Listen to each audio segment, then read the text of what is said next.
Long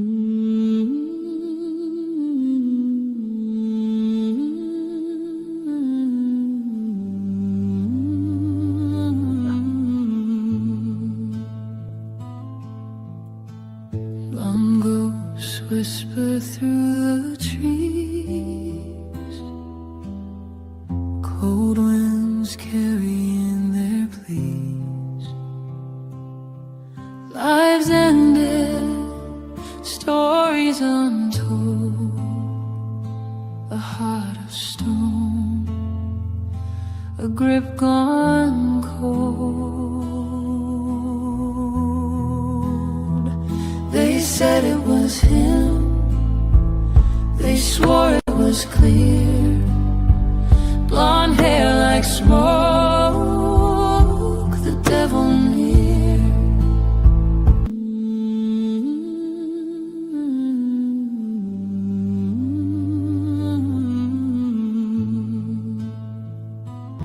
They said it was him, they swore it was clear, blonde hair like smoke, the devil near,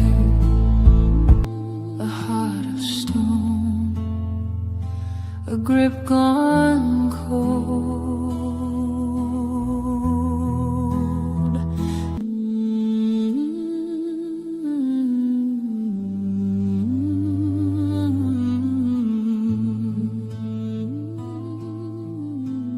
Long ghosts whisper through the trees, cold winds carrying their pleas. Lives ended, stories untold. They said it was him, they swore it was clear, blonde hair like smoke, the devil near. They said it was him, they swore it was clear, blonde hair like smoke, the devil near.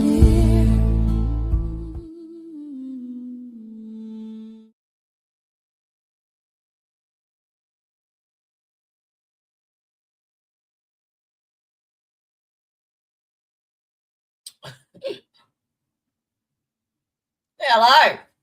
Hello. Correct. Justice must not just be done, it must be seen to be done. Correct. Yes. And right here, right now, with Mr. Martin Bryant, that shit hasn't happened at all. Nada. Zip. So welcome. And we have our lovely guest after the facts, Miss Tanya here with us today. So we're very lucky. She's graced us with her presence because she's the numbers gal.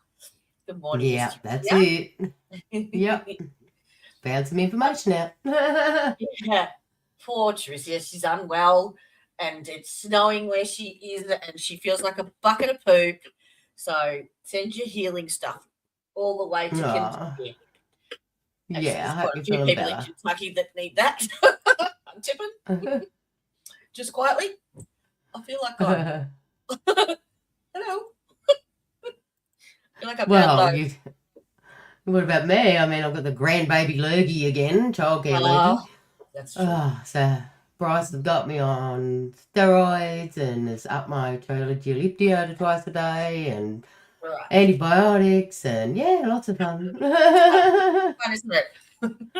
Yes.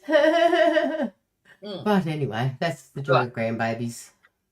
Do you want to give a quick overview of the Port Arthur Massacre? What we're going to do today? Well, the Port Arthur Massacre, as we know, happened in 1996 by Martin Bryant, presumably, because there was never any trial or anything like that. Allegedly, that's it, yes. There's a lot of information that says yes and some that says no and some that says who the hell knows. And a lot of people have been quieted, which is quite interesting as well. Well, there's a lot of conspiracy shit out there and a lot of speculation and a lot of information that's been hidden that never came out.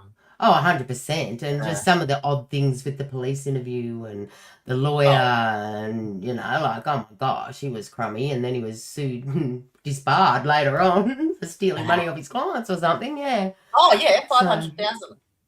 Mm-hmm. He did prison time for that. Oh, wow. Yeah. So, yes, dodgy. So, but today, what we're really going to go through is maybe Martin's relationship with a lady named Helen Harvey. And she was known as the Tattersals Heiress. Yeah. But what she really inherited is not a hell of a lot, to tell you the truth. But anyway, we'll go through that. And we'll go through the full history of Tattersals to see where the money came from and what happened to it. And what happened to it with Martin? And, you know, everybody said, oh, he's got $29.7 million and all this kind of stuff. Well, there's varying accounts from 500,000 to 29 million. And that's correct, yes. That's why we're following the money, honey. Yeah. So we're going to just go through that. And as I was saying to you previously when we were discussing it personally, that it was set up not as a public company. It was private. And it was a number of family trusts and nice little complex organisations. Yeah, Tattersals, original from Mr. Harvey. And that got taken over, didn't it, that company? Is that right? Yeah, it got floated. It floated, and then it got taken over by Tabcorp, which is one of the big. Floated mean? Does that go? It floated on the Australian Stock Exchange. Okay. So it became a public company. And the shareholders had the rights to, like their current shareholders, had the rights to sell their shares, keep their shares, or do whatever the hell they wanted with their shares. And that was in 2006, I think it was. It started earlier than that, the contract negotiations, etc., because it takes a long time to float a company, like and raise money, because that's what they normally do. Is raise money. Does the company keep any shares to itself, or does it sell all of them? The company can't own its own shares. So they then don't own it. So they keep theirs. When they float, what normally happens is that the original owners keep their shares and then they issue more shares to raise money, venture capital. Well, not venture capital because it's not a venture. It's you're putting money in the company. You may never get it back, or you may get it back, or you may earn money off it. You may not. It depends on how that company goes in the Australian Stock Exchange. 51% so that they still own it, or how does that work? Look, it depends on the negotiations at the time. It really does, and who owns it and what they want out of it and how it was structured previously. So there's a lot of complications in these areas. I don't understand a lot of that, how it works. Yeah. So let's say you and I had a little company and we developed, some U-Butte thing and we said, yeah, it's going to make us millions. Let's float it and raise some capital. Fixes arthritis. Yeah, and cures lipedema. Yeah. So let's float it on the Australian Stock Exchange and raise some capital so that we can really take this to market and do something with it and get it out there. How do you know how much to ask for a share? Look, you go to an accountant that specialises in that kind of stuff, gets paid the big money. Right. You go to someone who knows what we're talking about. Yeah. You don't go pro se. No, like if you went to KPMG or Price Cooper's Waterhouse, they're PCW now, even who I used to partner with, what's the other one, Hungerford something now? Oh, their names change so often. I mean, even the company I worked for, Thompson Douglas and Associates, they sold off the office that I worked for, which was Thompson Douglas and Associates in Tamworth, New South Wales, and they sold it off to the current partners there once Mr. Lee retired, who was the old original partner. So Brian, Brosey and Dennis Martin then became the owners, and it became Brosey Martin. So then Thompson Douglas itself was then taken over by Grant Thornton. And a friend of mine who was actually a partner in the Sydney office made quite a lot of money, lots and lots of money. A good friend of mine still. Met him again, like I knew him when I was working there in the, late 80s, early 90s. And I ran into him again in 2006.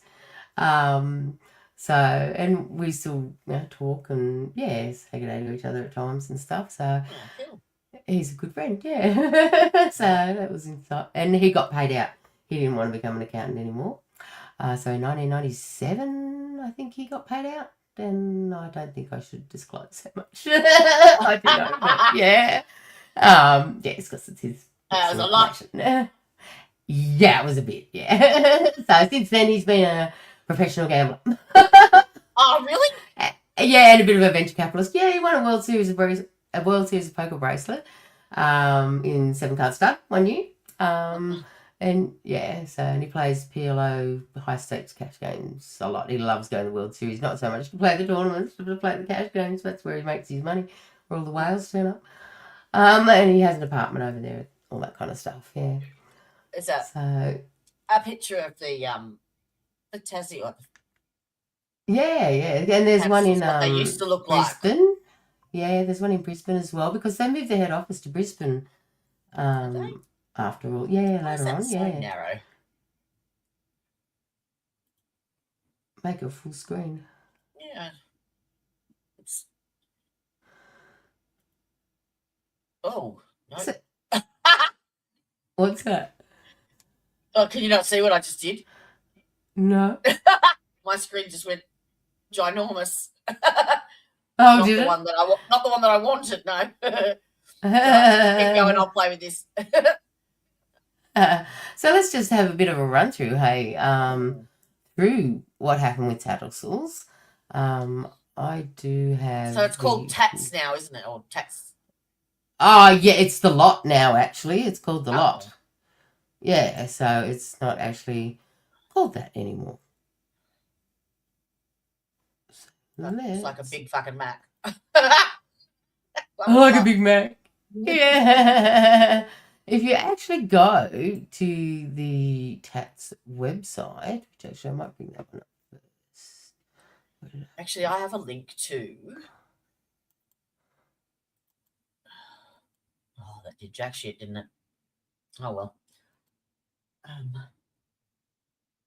That I found before. So it's the encyclopedia for Tattersals. Oh, yes. Oh, there it is. Let me see what it does. Search this page title. Oh. I don't want to have to do any work. Just tell me. Yeah, I don't know what to do. Okay, so what I'm just going to do is bring this one up.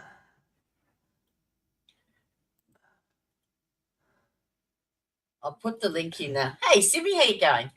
I'll put the link in chat because I think it might take you somewhere. It's supposed to take you to a site that tells you what her net worth was. No, but that I wouldn't go through that because I don't believe that's correct. Yeah, it says here, what is it worth? There's an entry on this site which says 26 million. However, it also says that Helen was the owner of the company, which was not correct. That's exactly right. Yeah. Share, which provided an income. That's all. So, and that's what I said to you before, that you can have different types of shares in companies. Some that have interest in the income, some that have interest in the assets, and some that just are management shares. Like, you might have a managing director of your company and you don't want him to, you want him to have a say at a board meeting, but you don't want him to actually own shares in the company or gain extra income from that because he's on other profit share stuff, Yeah. So, but let's look at this one here. I'll just go back to the start for 1 second because I'm not sure if Simi knows the full story. So I'll just, all right. What we're going through is the Port Arthur massacre. Martin Bryant, who was convicted of the 35 killings at the Port Arthur site back in 1996. And we don't, well, it's my opinion that he actually did not commit that crime. He's been sentenced to 35 consecutive life sentences. He served 30 years already. And when he was about, 23, I think, he met this woman in Hobart who was an eccentric recluse called Helen Harvey. and she was the heiress to the Tattersals fortune over here. And when she died suddenly, she actually left all of her estate to Martin. So, but there are varying reports on how much her net worth was. Some say 500,000, and some say 28 million, because those funds, when Martin became incarcerated, were to go to the victims of crime and go back to the victims. And I don't believe that I don't believe it's been distributed. No. Yeah. No. Not if you speak to the victims. They correct. Yeah. No. So that's where we're at. We're live. Hi, Ricky. Oh. Good. So Tattersals is the gambling big thing in Australia. Yes. And how it all started, which on their actual website, which is the lot. Let's just get this up here. How do I get up there? How do I? It's not going up. Can you put it up? Pardon, what was that? This thing. That? Yeah. Oh, because we're in front of it. Okay. So can we make that? You'll have to bigger? just zoom. That's all. Yeah, that's okay. I can do that. It's really interesting, Simi. It's a 30-year-old case, and I've done a few videos on it now, but he has an IQ of 66, so he's in the lowest 1% of the population, and it's he's basically got the intellectual capacity of a 10-year-old, and I believe that he was pretty much the perfect patsy, so it was put on him because he was an easy target, basically, and it was very so it was the media really that were against him for all of it. There is absolutely no evidence at all for him being there at all, for him committing those crimes. There were people, he was well known to the site because he used to go down and have morning teas with Helen at the cafe. So the staff knew him. And victims, there were 200 people in the cafe that day, 200 witnesses, and only 2 of those people identified Martin as the shooter. In fact, there was plenty of victims and witnesses that have made statements that it wasn't him, but he was coerced by his he confessed it. His defense attorney coerced him into a guilty plea by getting his mother to tell him that if he didn't plead guilty, he would never see her and his sister again. So he pleaded guilty, and this is where we're at. So he didn't have any of his his statutory rights addressed at all. He didn't have representation in interviews. He didn't have a guardian, nothing. And then as far as Australian law goes, with that level of IQ, he's deemed as being intellectually disabled. So he is covered under the Disability Act as well. So that's why we're covering it, because it's actually starting to come out now. Like, people are starting to pick up on it, and it's starting to gain some traction. Did you know that Paul Motor has had his channel blocked by YouTube? That's the Wasp guys. Yeah, he's the one that's been researching it for 9 years, and every one of my Martin Bryant streams have been copyright written, or they've been said, there's some restriction on them. Every single one. Oh, wow. And I haven't used anyone else's content. So, yeah, something's going on. And they've sealed files until 2093 or something like that. Yeah, it's 99 years or some rubbish. Yeah. So let's have a look. Yeah. Miss Dude. There's some interesting things that really happened with Tats, like not only in the beginning, but also after the public float, well after Martin had gone to jail and everything like that. So it's, yeah, quite an interesting way they did things. So what happened here is way back in 1881, it all started with George Adams, who didn't have any children, no beneficiaries, and he started doing a public sweep on the Melbourne Cup, just like we do in the office every year, where, there's 24 horses in the Melbourne Cup. It's a 2-year-old horse race over 3,200 metres, and which is 2 miles. Biggest race of the year. Biggest race of the year, and we actually have race I public ever holiday bet on. for a horse race. Yeah. It's the only race I ever bet on. Actually, Tarisky, I had a bet in our Melbourne Cup this year. Oh, well, there you go in your sweeps. She came last. Oh, the ambulance. Mine's usually just behind the ambulance, the one I'm at.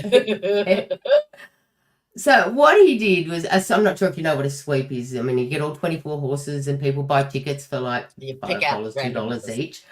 Yeah, and they give them a random number, and whoever wins gets, like obviously who's running it. I mean, when we're running it at home, we don't keep any of the money. Yeah.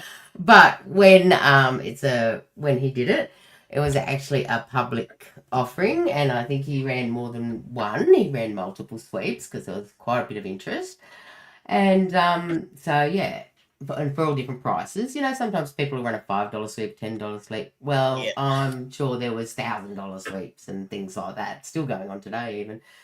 So he was doing that in Sydney, and Sydney said, oh, no. We can't have gambling like that in our state. Bug off. So it became, known as the milestone of it. Before that, he was a pub owner. A publican. He was a coach driver, a stock dealer, so in cows and sheep and stuff like that. A saddler, so he made saddles, fixed saddles. A baker, a goldfields hopeful. Yeah, so he went out in the goldfields. But then he decided it might be a little bit easier life running lotteries. Yeah. So, but what he did is he talked to the Tasmanian government. And he thought, oh, okay, well, let's go down there. And this was about 1895. I mean, during that time, he still owned pubs, and I believe that's when he started the Tattersals Hotel. Yeah, in Melbourne. Yeah, the one in Melbourne. Because he moved to Melbourne and tried the same thing there. Then they said, no, can't do that. So then when he moved to Tasmania, that government actually gave him a license to run lotteries, which was really cool. And it was for a number of bank properties that were no longer useful to them. So the government were putting up these properties and they got their money back, and the property went to the winner. And he was also allowed to do this in New Zealand as well. So, which was quite interesting. So, in New Zealand here, he was allowed to do it. And then, there was different kinds of lotteries and things like that. So, this is just going through the kind of missed a few years there in between. In the early 90s, it became an important revenue source for Tasmania. Now, they're saying later on it actually became over half the revenue for Tasmanian government. Wow. Took their cut, yeah. Well, I mean, Tasmania's pretty small. Yeah. Because what happened when he started this license down there, it was just when the hydrotherapy. What's called the hydro station, the hydropower station was being built. So there was a lot of people down there, a lot of men, young single men, etc., that had a little bit of money to spare and thought, well, geez, I can put my money in a lottery and maybe win something. And then in 1953, they discussed transferring some to Victoria, and that was successful because Victoria thought, shit, look at Tasmania getting all this money. Yeah. We're smaller than, we want some of this now. Can't have that. So, can't have that, yeah. Nuh-uh. And then New South Wales obviously got on board before 1957 because they held, the Tats held a Opera House lottery. And now there's still the Opera House lottery, I think, was going until not many years ago.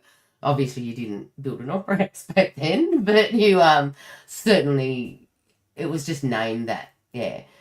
So it was the lottery number one, tickets in the Opera House lottery number one, and the tickets were £5 each, or $10 Australian, because we were still back in 1957, we were still using the pounds and the shillings and the pence. Each with a first prize of £100,000, which was a bloody hell of a lot of money back then. So that was something that got them into New South Wales.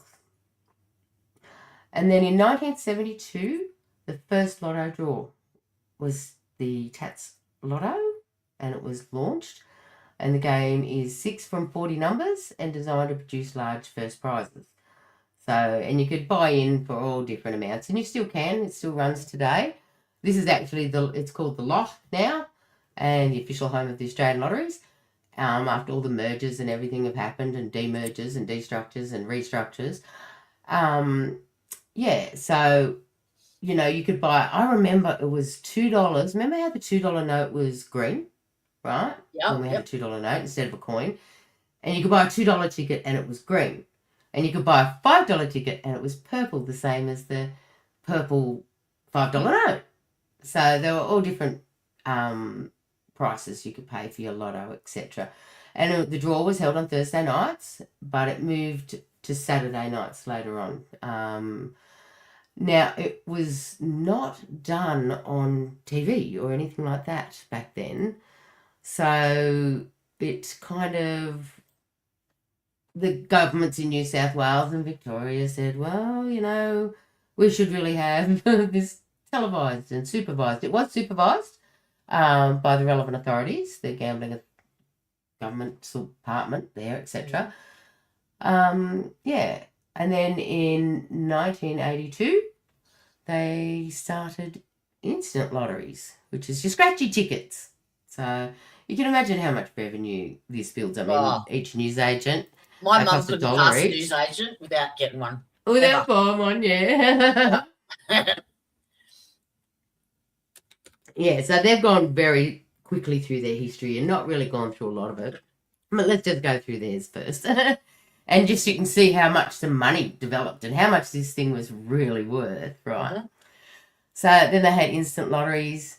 And then they've now started a card that you could register, because you actually had to go back to the newsagent, or when it was the paper ones, before even the printed ones, without the registration, you actually had to go to the lottery agent and collect your winnings, and it would take ages. It would take months, because they'd have to go find the original ticket and verify it's you and all that kind of stuff. And most people, and there was no registration, so as long as you had that little ticket in your hand, it was yours. Yeah. Then in 1984, as a registration service, now named as Tats Card. All right. So they also had a few things with that which aren't said here. Is what they did is they sold to newsagents, where you buy your newspaper and magazines and stuff like that. And they made it mandatory for anybody that sold their tickets to go on this new electronic system and, trying to get people to register. And the cards were originally $2. You had to pay $2 for your card. Well, they're free now. It just entices people to register. And it now means, next morning at 9 o'clock, you're going to get a phone call if you've won. It says, hey, you won. So, and then you're going to say, oh, get out of here. Who is this? Is that you, Jody? Bullshit. No. Wasn't me. A lot of people do say that at the start, actually.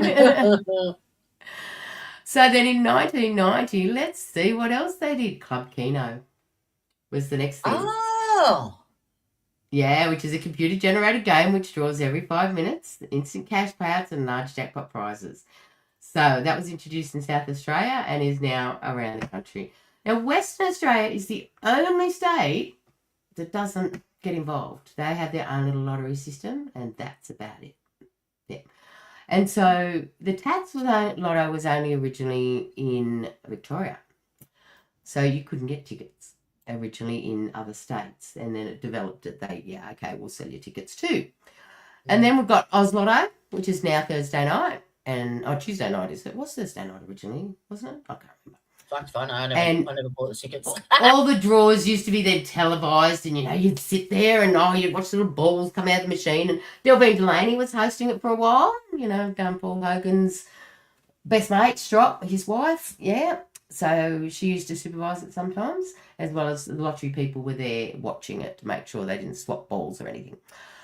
So then it's a little bit different. Don't be playing with your balls now. Don't be playing with your balls. Yes, we're all playing with balls. Yep. And then we've got Powerball now, which is now another one where you pick your numbers, but then there's an extra ball that comes out, and it's called the Powerball. And if you get that, then you get even more. Yeah. So that's another one.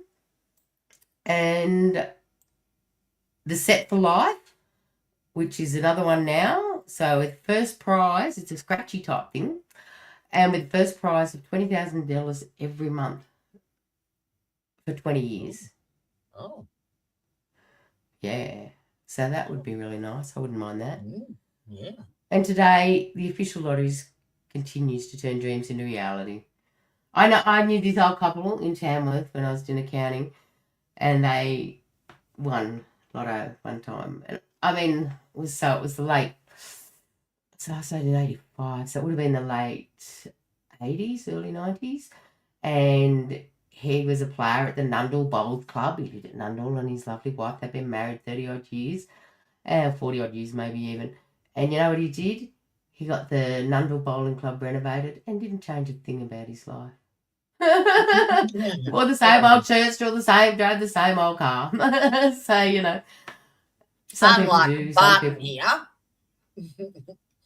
So if you can imagine what a 10-year-old does with a squillion lot of bucks thrown at you, that's pretty much how he behaved. So he didn't make it something that was very private. He actually exploited is not the right word, but showed off that he had some money. Yeah. So that's how I think he was actually targeted. Yeah, because even back then, I mean, what he got, even though it wasn't a hell of a lot, that was a big amount then. Yeah. Plus Teresa, a lot of people do. Yeah. Teresa, a lot of people do go broke. They go and spend it all, and Well, they don't know how to manage it. That's right. They get this money, and they just don't know what to do with it. Yeah. Or they get ripped off by idiots. Oh yeah, exactly right. Yeah. So it really depends on how they are with handing their money. So on Wikipedia, obviously, not the one that you said. There is actually full. I must have opened that yet. Okay. Just open that history of it, which a lot more information that obviously they don't really want you to know these days. And you found it, did you? Yeah, look, the Wikipedia is not bad. It gives you a fair bit of information, but some of the other stuff I found after that, because this tells you more what they went into and how much money this thing was really worth and why they were getting that much money per year, because they were getting, a lot of money. Mm-hmm. That is a definite. Helen and her mother were definitely getting a lot of money. So was that that one up the screen?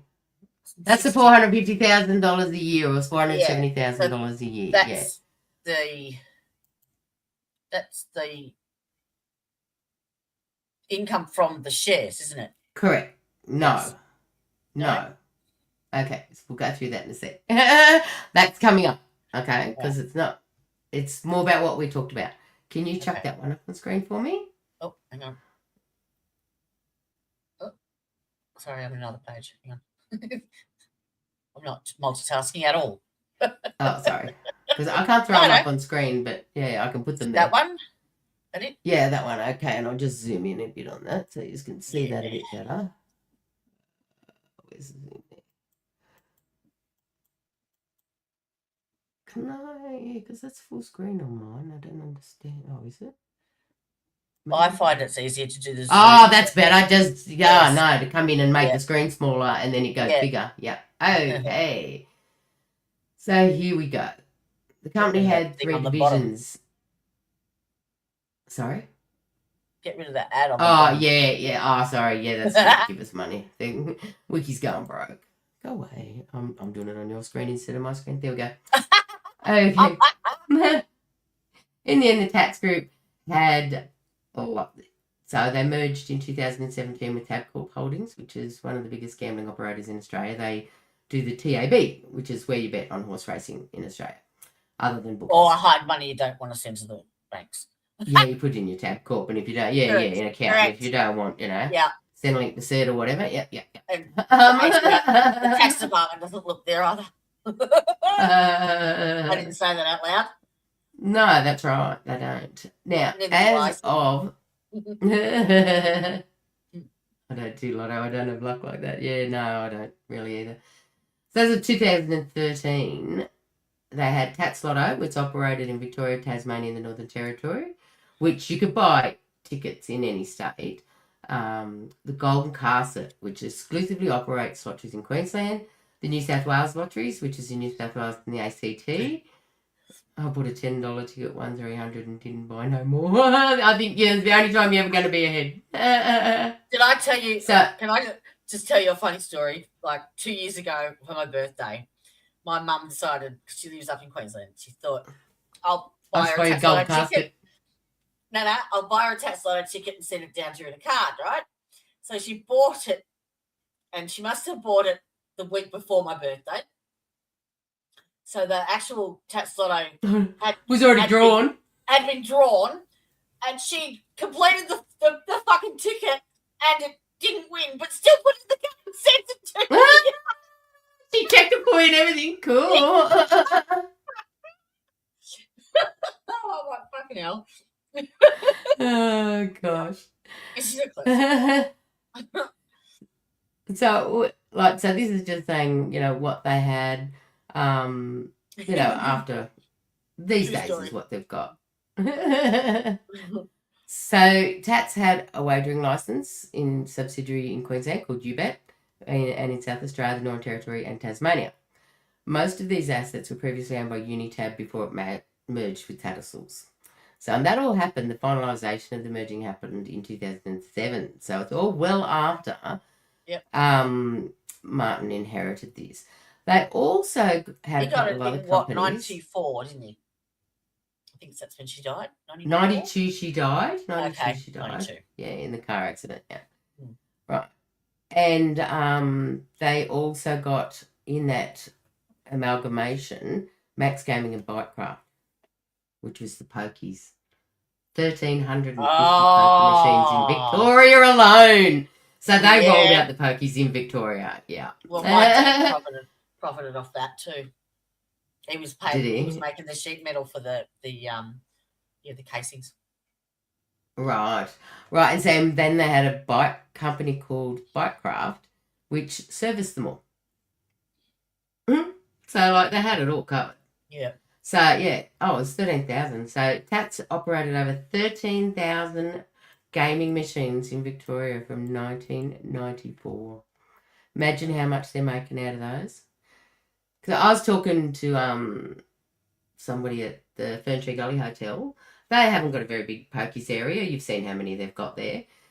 What, they have 30 poker machines, you reckon, there? Oh, yeah. That pub makes over $1 million a year out of it. They don't make money out of anything else there. It's pokies. Yeah. Uh-huh. So pokies and car parks in Melbourne. Oh, yeah. That's it. So back in 1881, George Adams moved from Australia to England at the age of 16 did his publican stockbroker Baker. And while working as a publican in Sydney in 1881, that's when he started to be an SP bookie and do his sweeps on horse races. However, the company started a serious lottery when he moved to Hobart in 1895, and it was supported by the Tasmanian government, which, as I said earlier, the New South Wales government didn't, well, poor old Tassie didn't have much income, a bit of tourism from going and seeing Port Arthur. Yeah, well, that died in the arse after 1996, didn't it? Did it? Yeah, I would like to see how much. Yeah, that affected tourism. Yeah, actually, exactly. it probably heightened the ghost tours. Yeah, Maybe. probably did. And they had what was called totalisers. That was, remember the old totes at the race course? Like you had your SP bookies, and then they had the totes. Yeah, and then in the TABs they had the totes. It was called. It was a machine that printed out your tickets and stuff like that. Yeah, so in Tasmania is where that started. So that was interesting. So when Tattersals was founded, George Adams structured the company so that his original workers' families would inherit the profits. This created the so-called Tattersals heirs. Subsequent generations inherited a share in the company's profits. Amongst the subsequent beneficiaries was the general manager's granddaughter, Helen Harvey, close friend of Martin Bryant. So, and in 2005, they decided to list on the Australian Stock Exchange, or Securities Exchange it was called then. The Tattersals heirs were now allowed to sell their stake in the company, and for the first time the public could buy into it. After the listing on the stock exchange, local newspapers and other medias listed the names of the heirs, which a lot of them didn't really like. Yeah, because it was in there, I think. Because there's some pretty influential people that are in there, actually. So then that's just, yeah. So with these Tattersals heirs, though, it was quite interesting what they did and did not inherit. So some of them inherited shares, but the restriction was, so I found out, and I'm not exactly sure where I found that, to tell you the truth. Oh, that was funny after it was, yeah. This is funny because this discontinued operations.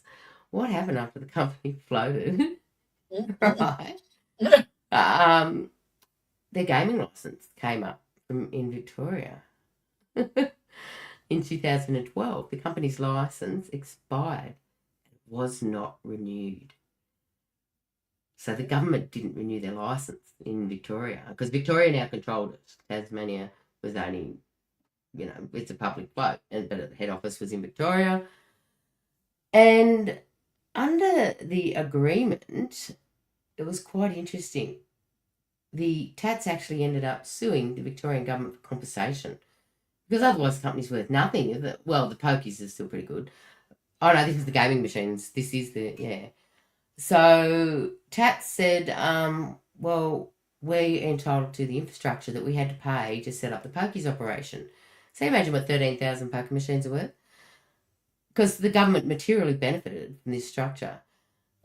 So on June 2014, the Supreme Court of Victoria found that, sorry, I didn't read the one before it said, yeah.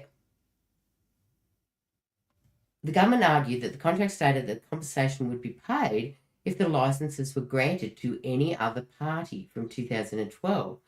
But instead, they didn't grant licenses, they granted entitlements to other operators, and thus alleged they didn't have to pay any compensation. Now, who was the Premier then in 2014? Fuck if I know. Howard? Maybe Mr. Brax? Premier, not bloody Prime Minister. Maybe Mr. Brax or something. The government argued... I don't do politics. Yeah. No, neither do I. On June 26, 2014, the Supreme Court of Victoria found that the entitlements were in effect licences under the contract the government signed with Tats and awarded them $451 million, plus court case and interest. Wow. Tabcorp Holdings also sued because they were a party to it as well, under a separate agreement it had made with the government. How the Supreme Court of Victoria said that their agreement only referred to the specific licences of the time, and thus Victorian government owed no compensation. So because they said it was different, the wording. So that was quite interesting, I thought.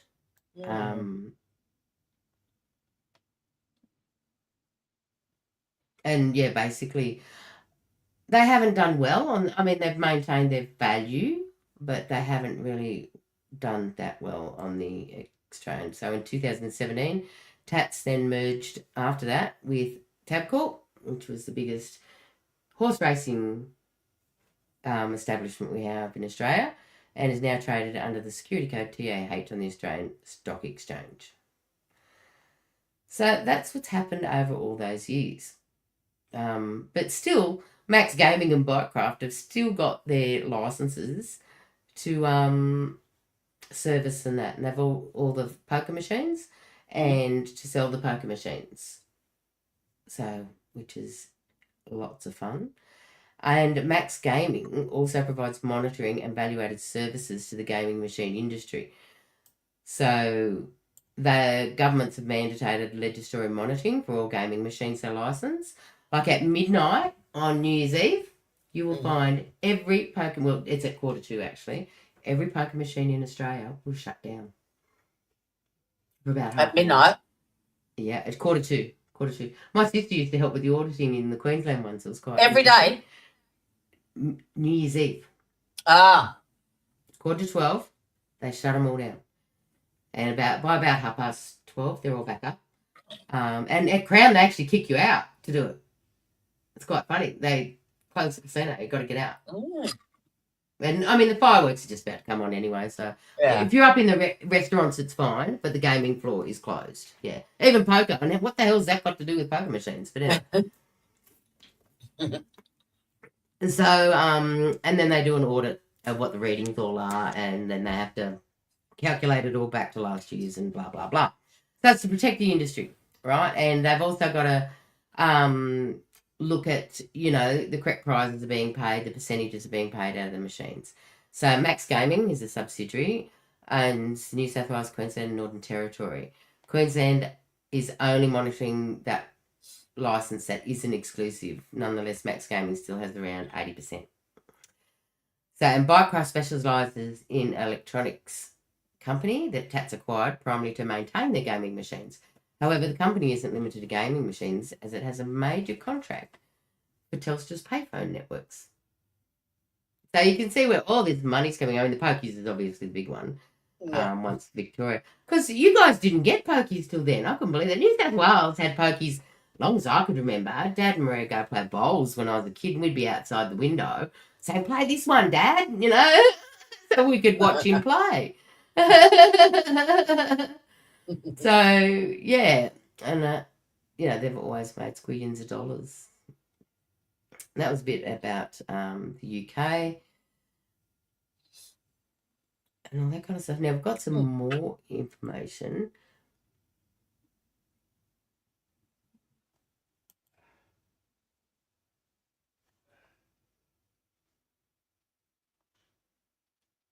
So basically, yes, it came down from the mother's grandfather. Is that right? So the mother's grandfather was David. No, the father's father, because it's Harvey is the name. Okay. Yeah. Yep. Her name was something else. Yeah. Okay, so we're going to bring this one up. Share this one. So how long did they know each other before he died? Who? Oh, Martin. Oh, yeah, that comes up in a bit. Okay. Yeah. So we're just going to do the tax thing so people can see how much money it was really, really worth. And then I'm going to say why it wasn't worth anything to Martin. Okay? So that is that tab, wealth. There you go. Pop that one up.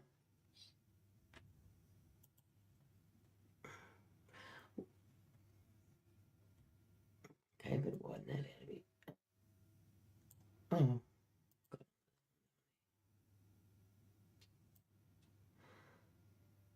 here we go. In 2005 was when this was all floated. So despite the promise of a major personal windfall from the public float of gaming giant Tattersals, Peter Kane is not entirely happy.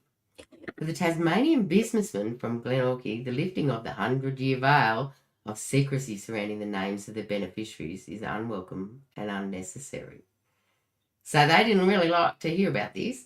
I don't agree with having my name plastered all over Australia. I don't have a lot of time for the media, he said. Kane, a supporter of the float, said almost all of his fellow beneficiaries agreed with the stock sale, but few would be happy with having their names publicly revealed on its share register. Well, if it's a public company, then you've got to have your name on the share register, yeah. How many were beneficiaries? Oh, that's the next. A descendant of David. Yeah, you did. A descendant of David H.C. Harvey, the lottery manager for Tattersall founder George Adams. Kane has about 800,000 shares worth about 2.4 million. He was one of the 2,500 beneficiaries who stand to gain millions when Tattersall's lists on the share market in 2 months. So this was written in 2005. The company's share register. I'll be a sec. Okay. Was created by a company called CompuShare. So in Australia, I don't know how it works in the States, must be pretty similar. We have companies that deal specifically with floating them, and they're in charge of what happens on the stock exchange and control the stock exchange portion of it. So CompuShare were the ones that were running that. The company's share register was created by CompuShare on Wednesday and reveals that what had been kept secret for the Adams estate had owned Tattersals, and currently there were 250 primary beneficiaries, mostly in Victoria, Tasmania and New South Wales. The 2,250 secondary beneficiaries, who included former and current employees. When Adams died childless in 1904, which I've actually got his obituary in the newspaper, which I can show later, the Tattersall's wealth was passed on to 12 original beneficiaries, mostly business associates and Tasmanian politicians who helped him get the company off the ground. The will gave 10% to lottery manager Harvey, sweeps manager Elliot Grant, George Adams's brother William, and business associate Thomas Lyons. Another group received 5%. The Tasmanian Premier, now which Edward Braddon, it sounds a bit iffy there, giving some to the Premier, but anyway, a bit of a kickback. So yes, he got 5%. And Chief Secretary Sir Philip Fish, backbenchers of Parliament Alfred Page and Henry Rooke, lawyers William Fenley and Gerald Barry, along with Henry Thorpe and John Curran. And these are pretty famous names in Australia. In the ensuing 100 years, it seems most shares had been handed down through the families of the original beneficiaries of the Adams will. The biggest shareholder in Tattersals today, which is when it floated, which has about 80 million shares, was worth about 240 million, was a company called Tasmanian Proprietary Limited, which was linked with the Lyons family. Again, we can go through the history of all these families, but there's quite a few of them to go through. The biggest individual shareholder is believed to be William Adams Jr., a company trustee and direct descendant of William Adams, whose stake, that was his brother, Mr. Adams's brother, is worth 80 million. Another major player, Julian Plast, has shares to be worth about 76 million. Australian Enterprise Holdings is a significant shareholder in Tattersals with 25 million shares and is associated with the Players family. So this is why people didn't know who they were, is because they were either private people or they were private companies that owned the shares in these companies, in Tats. And it was through family trusts and all different little things that they created with some, effective accounting. So Tattersall's employee beneficiary, Peter Frannick of East Ivanhoe, which is in Melbourne, said he was delighted with the public float, which he said would bring great benefit to the company. It's a very exciting time, and I'm grateful for the opportunity to be working for Tattersals. He had more than 61,000 shares, said beneficiaries were prepared for the float and were aware their names would be listed on the stock exchange, on the register. It brings down any criticism that the company's not transparent. That's what comes with public life. Because this is where the government was concerned too, with a lottery company being owned privately, was that, is it, open to very transparency and, is this all rigidage? Richard Dillon from Alstonville in northern New South Wales, which my mother lives near there. She lives in Ballina. Everyone in the family is happy about it, he said. His wife Lisa was a direct descendant of one of the original employees. Other beneficiaries contacted by the newspapers, however, did not want to comment and were uncomfortable about being in the public sight. Tattersall's chairman, David Jones, said the release of the gaming giant's prospectus demonstrated that Tattersals and secrecy were no longer synonymous. So we have done the most dramatic dance of the 7 bars in corporate history. The prospectus and share registry will bury forever the idea that Tattersals is a secret organisation. Because they even used to say the clubs, were secret organisations that, only certain people with certain types of wealth became members of, which I had been to the Tats Club in Brisbane. A good friend of mine married Sir James Killen, who was the Defence Minister in the Fraser government, and he and his lovely wife took me there a number of times. That was his second wife. Hello. Well, here she is. So, and then, yeah, we can hear you.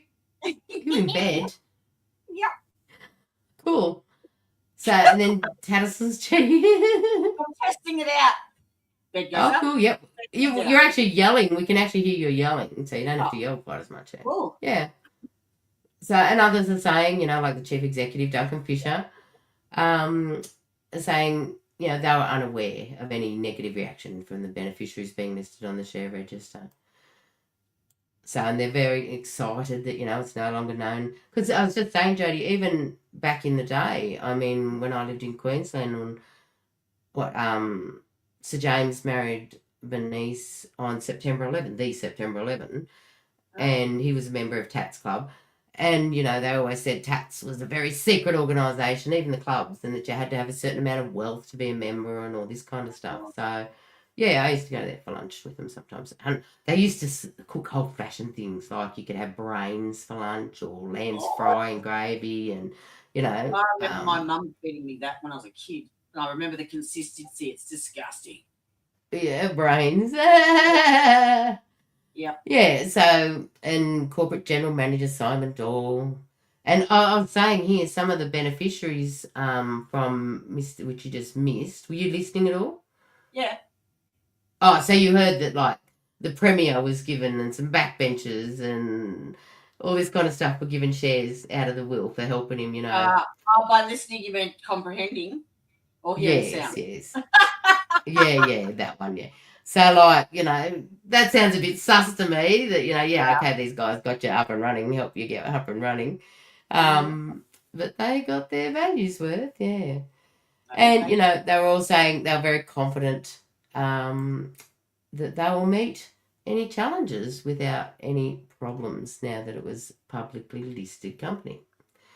And back here it said, like, which you weren't listening, there were 250 primary beneficiaries and 2,250 secondary beneficiaries, right, who include former and current employees.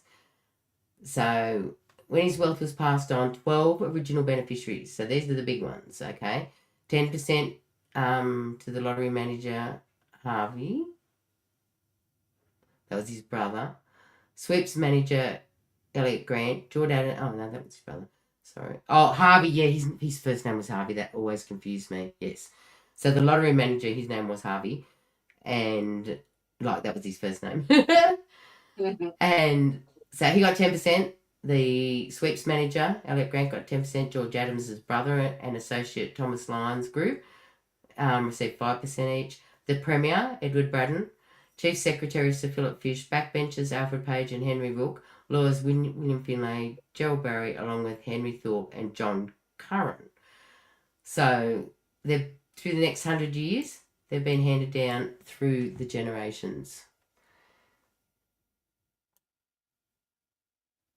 and families of the original beneficiaries of the Adams will. The biggest shareholder in Tattersals today, just before they floated, was a company called Tattersall, now linked with the Lyons family. So if you go look up some of these families, you will find they are some of the richest families in Australia. Is the Lyons family like the part of the Lions Club? Yes. Charity? Yeah. And he got stake of, 240 million, 80 million shares. And then the biggest individual shareholder is believed to be William Adams Jr., which is the original owner's nephew, a company trustee and direct descendant, whose stake is worth $80 million. Julian Playhurst, shares worth about $76 million. Australian Enterprise Holdings, which is the Playhurst family, 25 million shares. So there was, quite a lot of people in there. And Richard Dillon, his wife, was a direct descendant. And, some of these people didn't really want their names put out there that they had this money coming to them.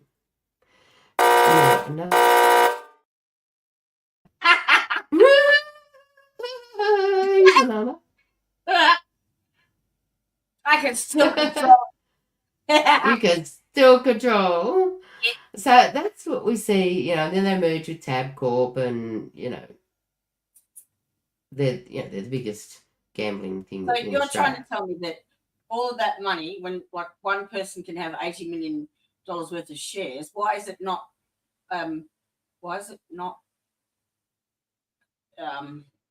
something that is beneficial to Martin? So the way this was set up, now I found that, and I think I still have that on my phone. Here we go.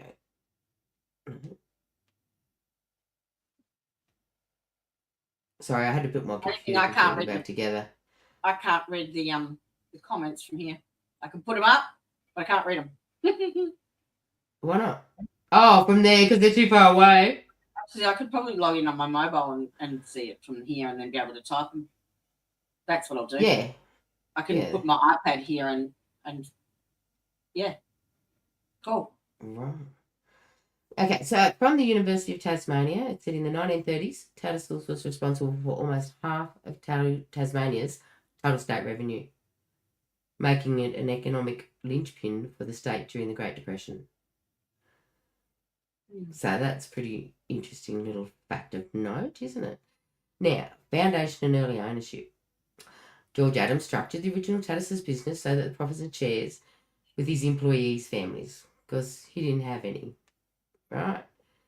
So it was quite interesting how they did that, though. I've got that here.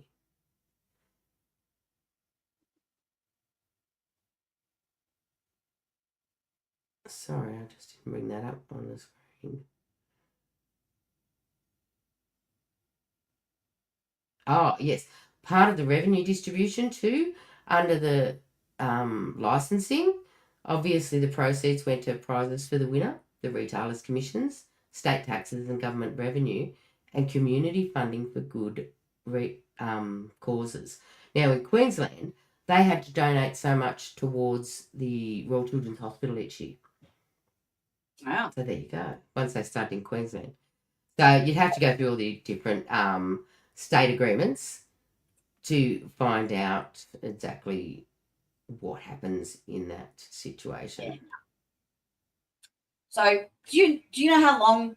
So Martin and Helen met because he was going around looking for, like, he was knocking on doors looking for odd jobs, gardening stuff, and that's how he stumbled on Helen. So how lucky was that they both, she was a bit eccentric, a bit of a loner, lived with her elderly mother in the home, and they just clicked. They got each other, and she happened to be like, what's the odds? Yeah, you're not wrong. I suppose someone had to go right for him at some point, didn't it? It did. They did. Now let me just see what this one's called. So, do you know how long it was when, like, after they first met until she died in 1992. How long that was? Because she basically gave him her entire estate. She willed it all to him. Yes. All of it. So okay. she never had children. We need to bring this one up. Oop. Yep. Woohoo! There you go. Oh, I'll go that way. Is Teresia still in the chat? Make yourself known, woman. Okay. So this is an article that was in 2017 in the newspaper. So how an eccentric heiress in Australia's most notorious mass killer forged an unlikely friendship. So it's quite an interesting little article. So an eccentric heiress, a house full of animals, and Australia's most notorious mass murderer before he became Martin Bryant inherited a fortune. Before he became a killer, he inherited this fortune. Okay. The warning signs were clear. And now, here we go. The warning signs were clear, righto. Yeah, this is what they're saying, A psychiatrist reported Martin Bryant, the perpetrator of the massacre, darkly noted upon leaving high school he couldn't read or write, does a bit of gardening and watches TV. Only his parents' efforts prevent further deterioration. Could be schizophrenic and parents face a bleak future with him. He was the observation, no, he wasn't. So this is just what the media is saying. But some of the things are, not that far off. So he couldn't read social cues. Like we knew that from his responses from the ex-girlfriends that he did actually have. That he didn't get it, He would cut down his neighbours' trees without questioning. They said he tortured small animals. That was BS. No. He did not do that. He had an IQ of estimated 64, which is lower than 90% of 11-year-olds. And he was placed on a disability pension because that is one of the requirements. If you have an IQ below 70, you can automatically go on disability pension and not maybe I should have just been dumb. Maybe, yeah. But there's a part of Bryant's life that is often overlooked. The deep-seated bond he shared with a reclusive middle-aged woman he met when he was just a teenager. He was 19. Yeah, but they make this out to be, him to be cruel. Oh, it's nothing sexual. Oh, yeah, cruel to animals. Yeah, no, it's bullshit. Yeah, but one of the reasons that they got along so well was because of their love for animals. Like she was a hoarder. She had 40-odd cats and, and it got worse than that once they bought the farm. It was horrific. It was. I might just zoom this in a bit so that you can actually read that. Oh. Yeah, it was, pretty woeful. And just get rid of Albanese. We they don't have want to see him. Did they have to evacuate that house at one point because of the film? They did. They were kicked out because the council did, Well, not kicked out. They just, had to clean it up. Yeah. So when he was 19, he launched a little lawn mowing service around Newtown, that's one of the original suburbs of Hobart. I actually did a bit of research on that because it's hard to work out, like, the property of where she lived with all these cats and dogs. Because it was... Sorry? Is there a decent bit of land? Oh, look, it was a number of blocks altogether at first, and they were subdivided over the years. But it's still a pretty decent-sized bit of land, Have you got a picture of it? Yeah. Would you want me to grab it? Can I present another one on here? Oh, sorry. No, I haven't got to stop the other one. I've got to stop this one before I can show that one. So we'll go through this, So, what are you laughing at? No. So he was 19, and while canvassing the neighbourhood for new customers, he met a 54-year-old woman with an unkempt yard and money to burn. This would be the only lasting Bryant. That's the paper saying it, not Martin. No, he offered to do some of it for free. Yeah. Why can't I have money to burn? Yeah, you're not wrong. Yeah. Helen Mary Elizabeth Harvey was the heiress to the Tattersals gambling fortune who quit a job with the Tasmanian Railways before turning 30. So she had a bit of an admin job. spending the following decades with her mother in a sprawling mansion as they both mourned the passing of Helen's father in 1961. And he wasn't very old. He was 50-something years old when he died. Yeah. What did he die of? No idea, to tell you the truth. I didn't really look at that. Okay, It might be on one so of this those is... things that I linked to you. Oh, right, okay. So Helen and her mother Hilza were long-term recluses. By the time they met Bryant, who randomly knocked at the door of the mansion one day after noting the neglected state of the house and yard. There it is, they're a bit neglected. Helen Harvey agreed to provide Bryant with yard work, and the pair quickly became inseparable. So, but it wasn't a sexual relationship, it was just a friendship, yeah. And this Paul Mullen, who did that report, which I've got a copy of that, he describes Miss Harvey as being his only real friend when Paul Mullen spoke to him. He said from the outset that they got on well together and it was not a sexual relationship. By the time she met Bryant, Helen Harvey's mental state had deteriorated over the years of isolation. She kept roughly 40 cats scratching inside a large garage with 14 dogs enjoying the run of the house. Hilza, her mother, was sleeping downstairs in the kitchen among piles of filth. She had a broken hip, which went undiagnosed for 2 years. While they both had infected leg ulcers, Bryant helped around the house to the extent he was able, but seemed more interested in both during his close bond to Helen. An anonymous person reported Helen and Hilza to the health authorities in June 1990, and Hilza was then placed in permanent care, dying by the end of July. Didn't she? Didn't she sleep in a... She slept in a chair, yeah, and she was just down in the kitchen. She couldn't get up the stairs or anything like that, yeah. Yeah. For 2 years. So for 2 years, she had that broken hip. Yeah. And then within 2 months of being put into care, she was dead. Died. Hilza, yeah. So after authorities swooped, a clean-up order was placed on the mansion.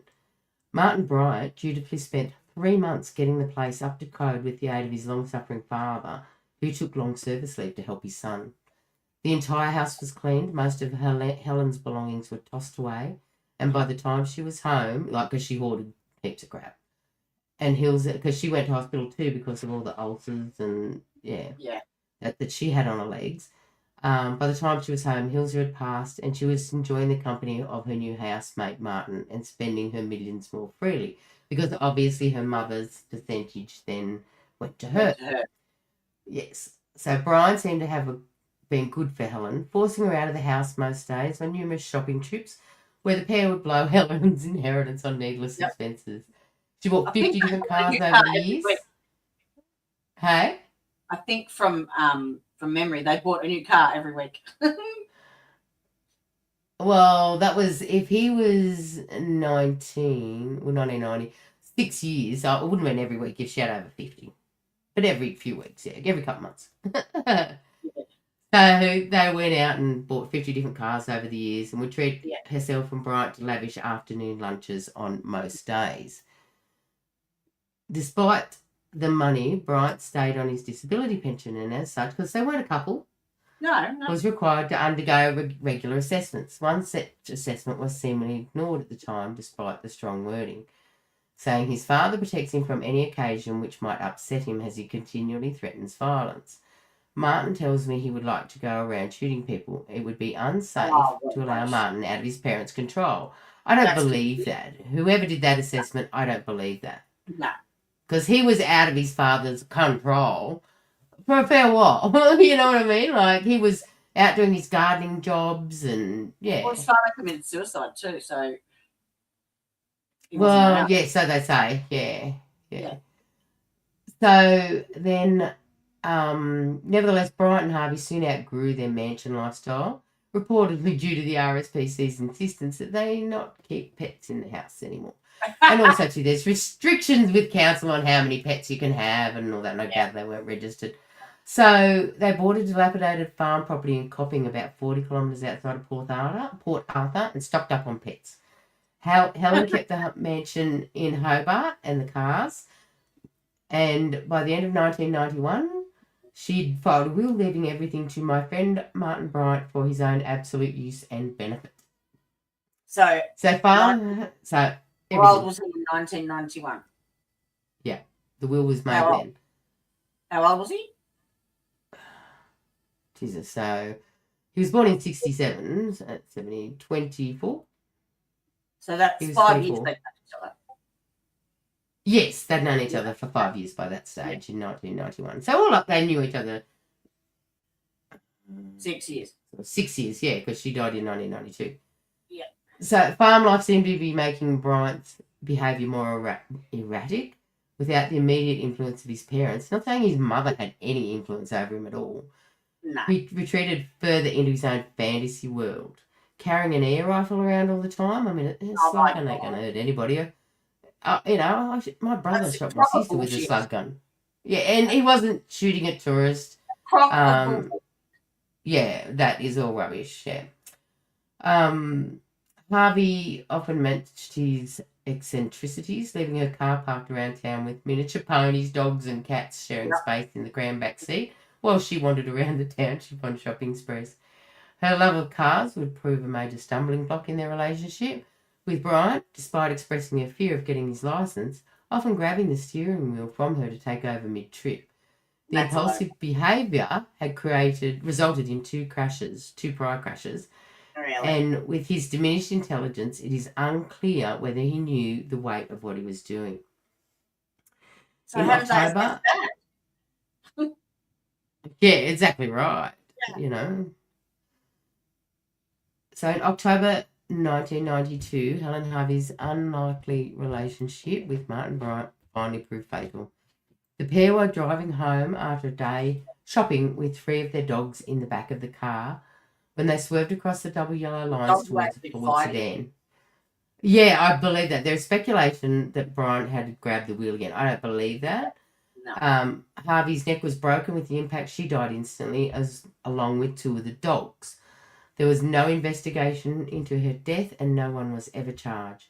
Martin was devastated. He was devastated. He broke his neck as well. He was in hospital for months. That's right, yeah. They say he was now a multi-millionaire. I don't believe that. Inheriting her house, fortune, and a place in her grave. Because she also had bought a plot in her grave as well for him. Ah.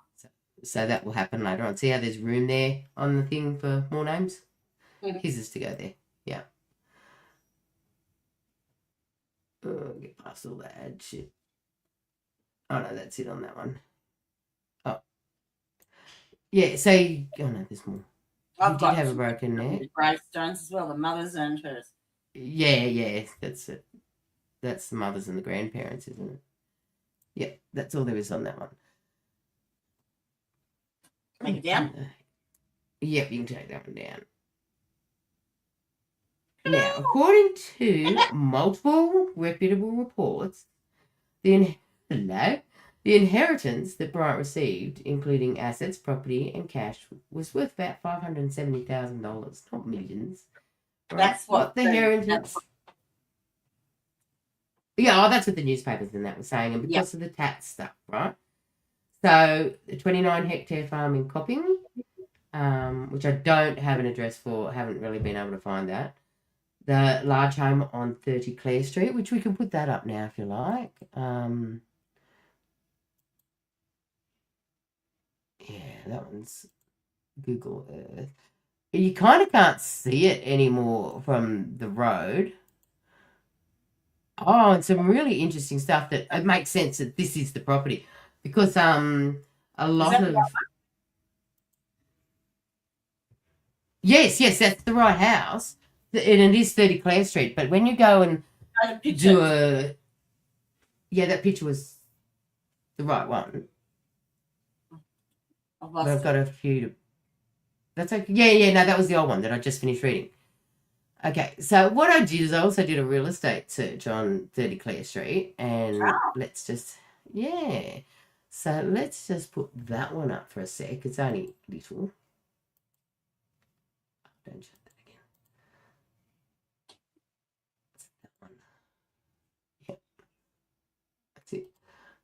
We'll put that one up.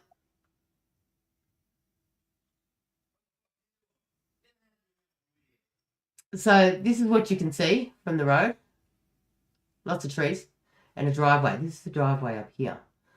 5-bedroom house, 30 Clare Street. And as you'll see here, I'll just zoom in a bit so you can read that a little bit better.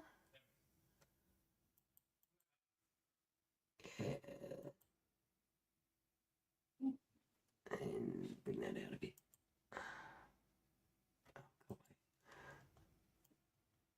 There we go. Yeah, so that's all you can see from just your normal Google Maps, right? Go away. Oh, I'm clicking that on the wrong screen again. Go away. Okay, so this is what it's worth today. All right. Yeah. Last updated 6th of December. So the estimated value now is between $1 and $1.1 million. Because houses in Tasmania really aren't worth that much. A lot of people have lost money on houses in Tasmania. I know a few people that bought rental properties there.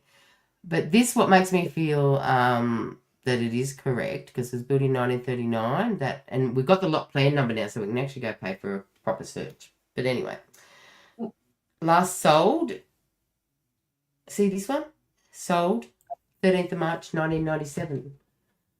So Martin inherited in 1996. Mm-hmm. And it was sold in 1997 for $200,000. Oh, that's it. That's it. That's it. So, and it looks like it has been refurbished since then. Oh, that was just going over the median values and what houses have been sold for locally. Now, let's go and have a look at Google Earth. Oh, look at you go. Yeah. Okay, so that's got that one. So we'll just take this one down. And we shall do Google Earth. Oh, I can take you off. Okay, here we go. Bring this one up. Is it that one? I can take them down. I just can't bring them up. Yeah. Okay. So this here is the property. That is 30 Clare Street. I'll just zoom in on a bit to make that clearer again.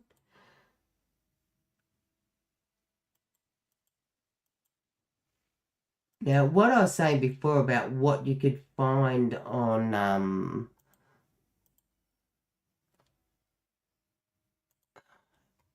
this information, it's got the numbers on it. Where's the numbers gone? Damn, it had all the numbers of the other houses on it.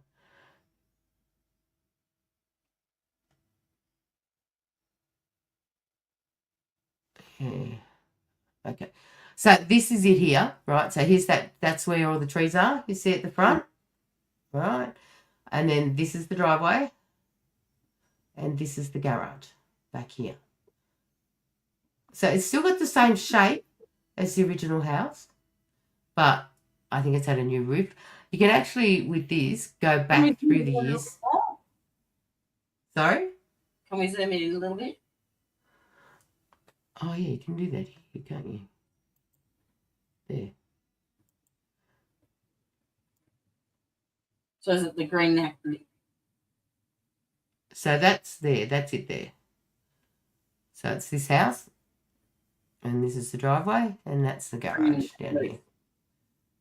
Yes, with the green roof. Yes, 100% correct. But let's just zoom back out a little bit. See those numbers? Let's go back in. I want those big numbers. Block. Yeah, it's I believe it's just under an acre. Set back off the road. Heaps. Yeah. I want to zoom in, but not quite that much. What is it? It's control. Z is out. What's control? Oh, I know. Control plus and minus, isn't it? To zoom in and out, but less. Like, because if I press this, it zooms in. It zooms out too far. I mean, it zooms there. That's what I want. See these numbers here? 15, 13A, right? Of the lot numbers. Yeah, house numbers in a different street, right? Mm-hmm. And 13. So these were all originally part of this house. Wow. When it was first, that was part of the whole thing. So all around here, all around here. And they subdivided? Yes, they must have at some time. Yeah. Yeah, well, he owned that parcel of land. And that's why it was so hard to find what was the right address, because it was giving these numbers, the 13 and the 13A and 15 as the numbers. Mm. So they were totally different street. And I go, what the? Yeah. But then you'd go to the land titles and they were never under that name. You know what I mean? It was really weird. So, yeah, I'd say they developed that, as a number of blocks, subdivided it and developed it. And they've obviously had the roof redone because it was built in 1939. And I think it was this, see how that's shingles and bricks kind of thing there? Yeah. On top of the garage? I think it was more like that. So she died in 1992, and correct. She willed all of her estate to Martin, which correct. What you think that the 570,000 is an accurate representation? I do. All right. So she died in 92, so he received that inheritance. Yes. That's correct. So he received that $200,000. Well, it was sold after the 29-hectare farm in Copping, which wasn't worth a hell of a lot either. You know what I mean? It's Tasmania. Mm-hmm. Now, and her other personal assets, cash and entitlements. Okay. But so what happened to that when? Yeah. Plus her income from the Tattersals related investments and assets she held. But yes, that wasn't included, was it? In the media stuff. Excuse me. Some online claims and conspiracy videos suggest figures like $29 million related to shares or inheritance, but those figures are not supported by credible news or historical sources. They appear to be speculative or exaggerated online commentary and should be treated as unverified. The most widely reported and verifiable figure from what they can have is Helen, what he actually indirectly inherited from Helen's estate was approximately $570,000. Yeah, being the $200,000 for that house, bit of cash, bit of jewelry, and the money from the farm, right? The reason being, right, is because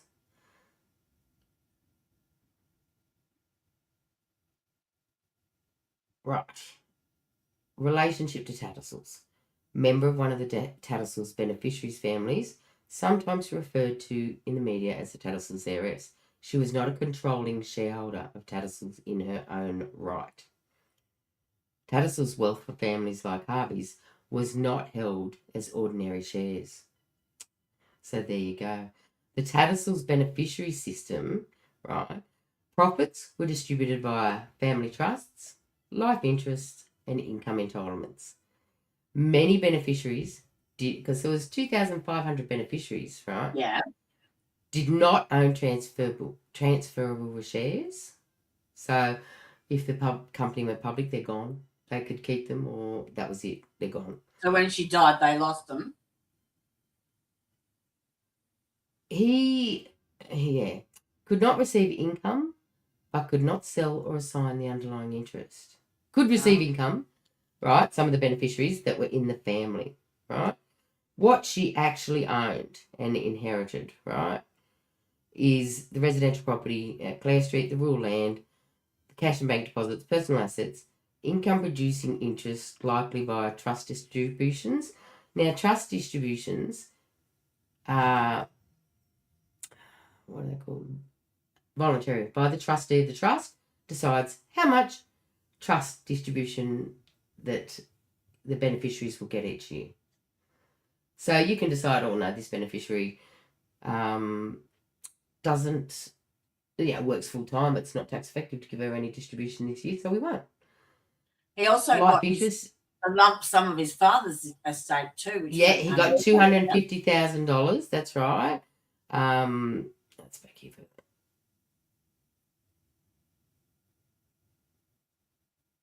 And his father, he committed suicide, I think, in 1994. Is that right? After 93. After inheriting Harvey's estate, Bryant later also inherited about $250,000 from his father's superannuation. Yeah. His mother got to keep the house.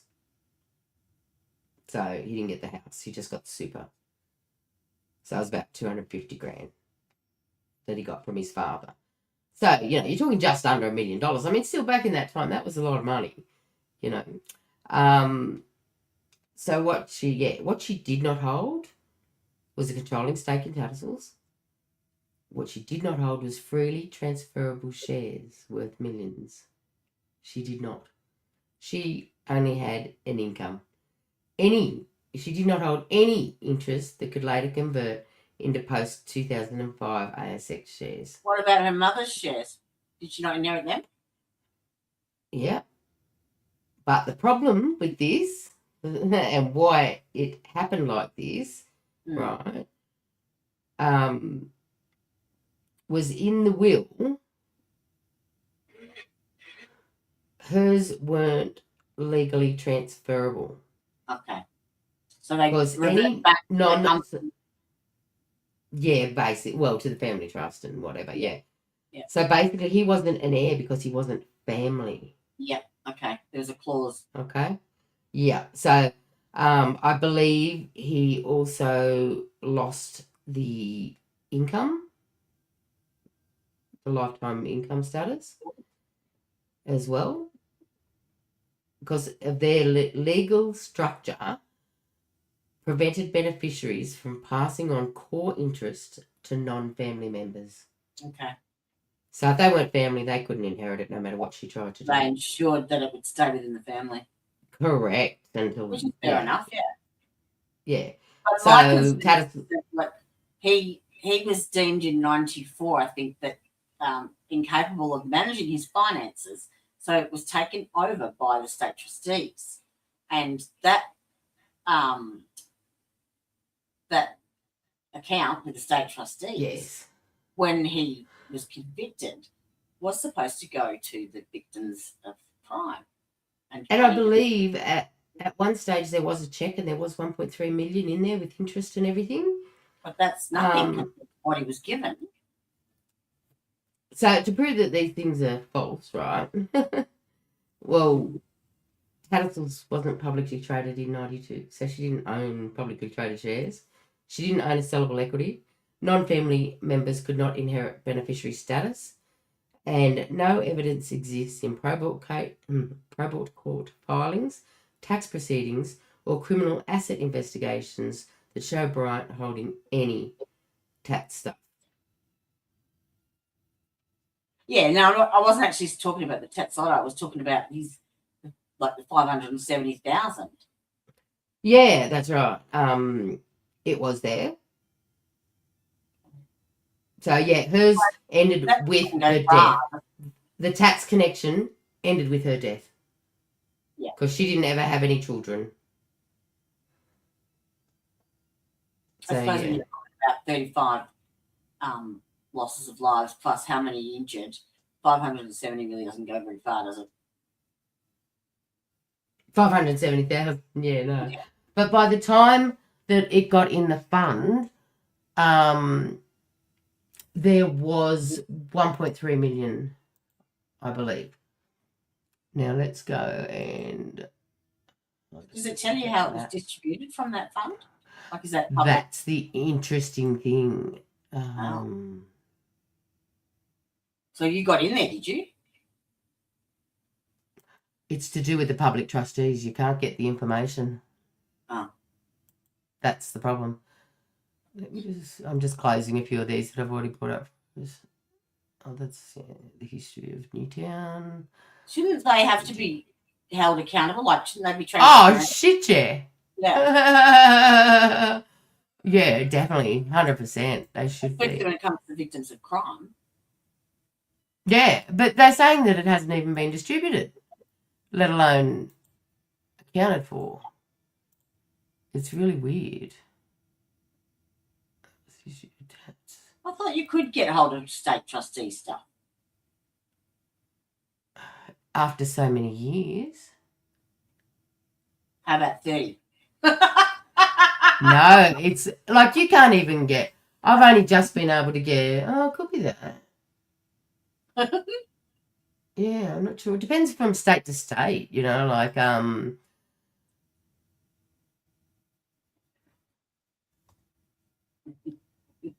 Oh, and to get all the documents, I'll get this. I got ChatGPT to go and, okay, we know where to get all this stuff, and here's their dates of birth and dates of death and blah, blah, blah for the parents and Yeah, for pay for it, mate. Helen. And, yeah, about $600 all up it'll cost. Yep. To get everything. Mm-hmm. Yeah. And we do know now that, yeah, it died with her. Any inheritance from Tats died with her, so we don't really need any of that anyway now. What was that one that I had up? Let's see. So I'll just put this in perspective, okay? So this Martin Bryant, he has IQ of 66. He is like the mental capacity of a 10-year-old. He is illiterate, Yes. cannot read or write. He Correct. is a millionaire who flaunts his wealth, and he what else did I say? They went on a lot of trips and that kind of thing too. Yeah, overseas and all sorts of stuff. He had a girlfriend. He was a millionaire. Where the fuck does a motive come in for a start? And yeah, exactly. Well, they're saying the motive was because of all this money that he was going to get, but I mean, okay, he got a couple of. Yeah, I don't think he was motivated by money. I don't think he was motivated. I'm going to be a millionaire. Let's go and shoot up Port Arthur. Like, what the crock? Yeah, Teresa, owning property in Australia for a non-homeowner, you can get full disability payments with assets of up to about $579,000. With a homeowner, excluding the house you live in, you can still have up to around $400,000 worth of assets to get your full disability payments. So there you go. We're maybe a bit more generous. Oh, absolutely. I think we are. It depends if you're and I think, yeah, that's right. It's a little bit different, yeah. The next door neighbour reckons Mr. Featherstone reckons that, he killed Helen by pulling on the steering wheel. Yeah. I don't. Well, that's convenient. He's got no proof of that. He's not got no proof of that. Yeah. The issue he had too was that he didn't understand consequences to actions either. He couldn't read the room. Like, he used to jump on the backs of kids just to join the conversation, and he was very just awkward. He got a lot of little things. There was one interview that his mother Carlene did with not Mike Willis, it was someone else. Anyway, he asked her about his behaviour as a child, and she said, he was very cruel. And he asked her to give an example. And her example was that, because he's got a younger sister, Lindy. Correct. Apparently, when she was having friends over, she would have friends over, and then, they'd go home and then they would ring her. He would answer the phone and tell them not to ring.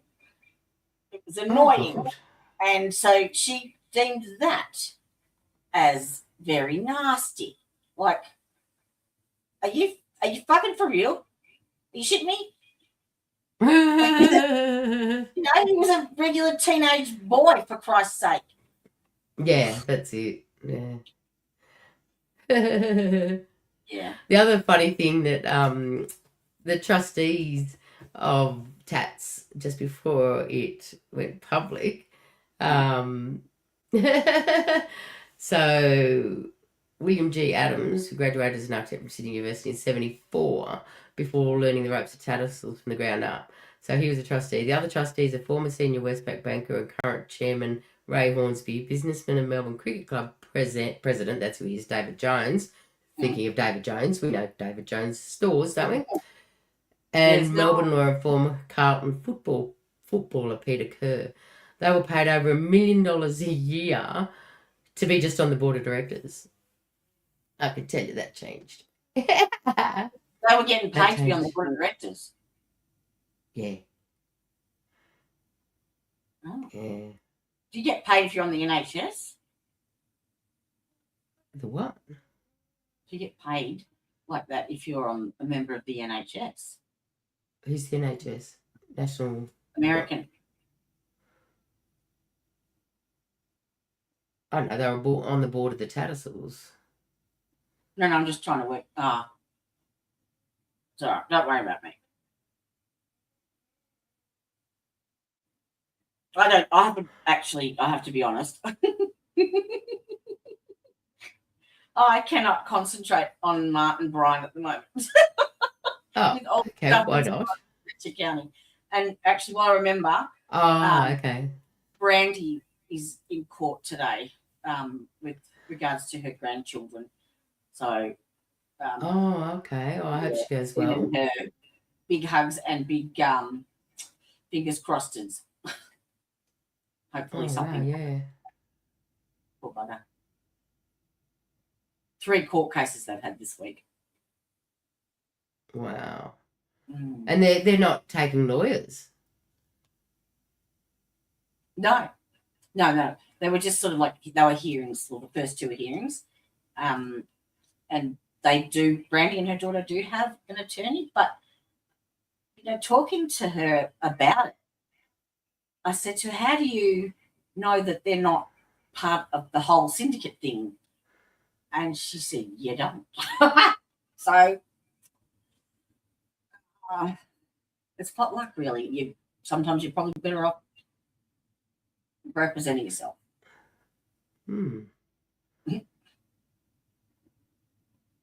There's slim pickings in there.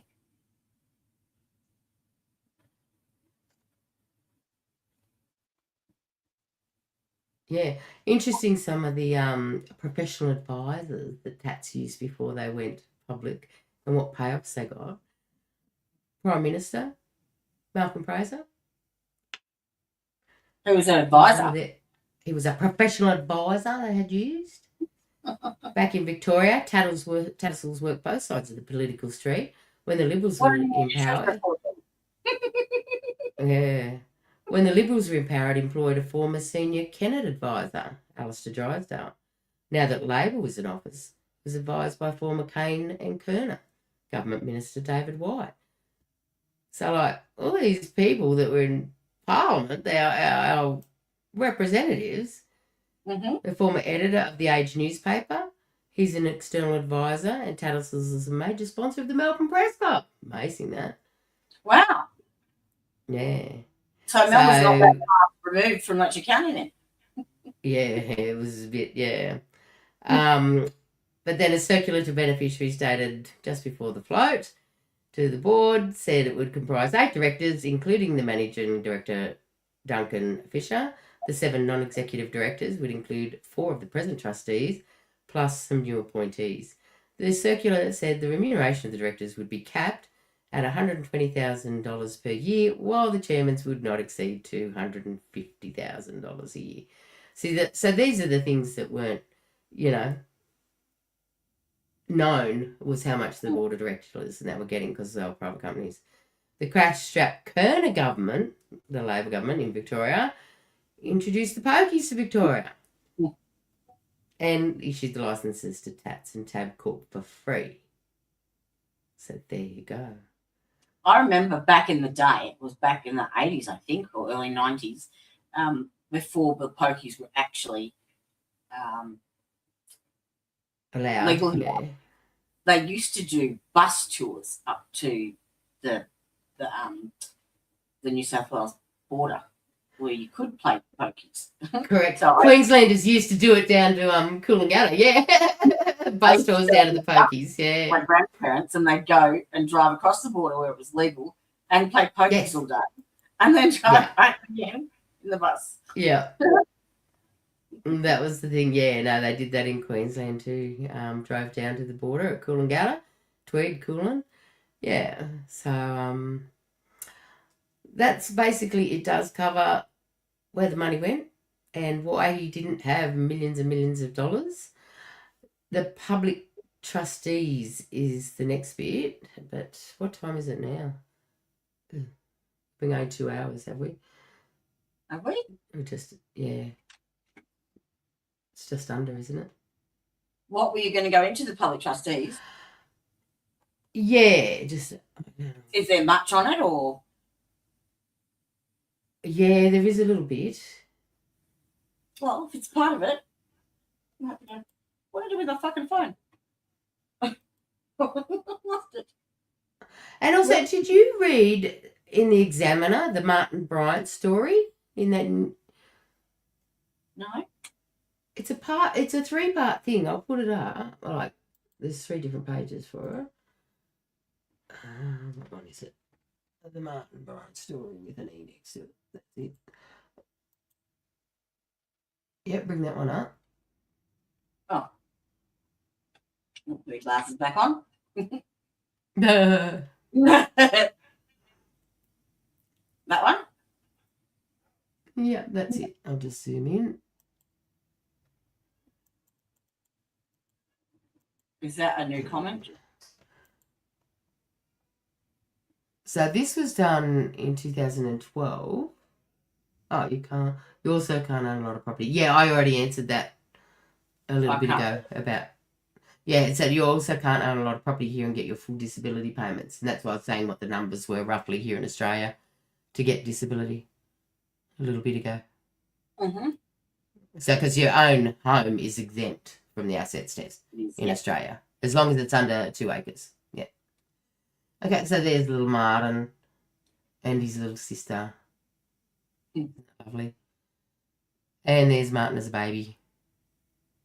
And there's Martin pictured shortly here just before. Yeah. So this is a 3-part story. 2 days before my actual birthday, he was born.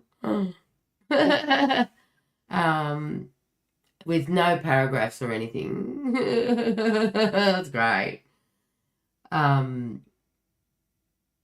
Yeah, the mother had difficulties bonding with the child, evidently. But anyway, that was when she was talking about leaving him on their house with the toys and the harness so he wouldn't go run across the road. She couldn't control him, and she didn't know. They didn't educate. Like back then, ADHD wasn't something that was commonly known. No, it wasn't. Yeah. No. And so she just didn't know how to cope with this hyperactive child. And there was no one that was teaching her the skills as a parent to do that. And she was also battling with Morris, her husband, because they had very different parenting styles. So he was a lot more relaxed with Martin, and she was very uptight because as you know, if you're the one stuck at home with 2 kids, you can go a little bit stir crazy sometimes because they're there in your face 24 hours a day.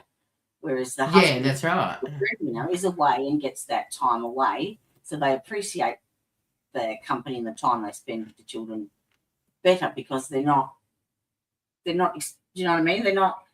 By the end of 18 hours, your nerves are a little bit frayed. It just is what it is. Yeah. So exactly.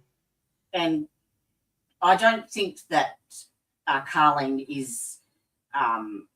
I think she's probably a sheep short in the top paddock as well. Do you know what I mean? Like, just saying. Yeah. Oh, look, I don't think all the marbles dropped in the right holes either. Yeah. Correct.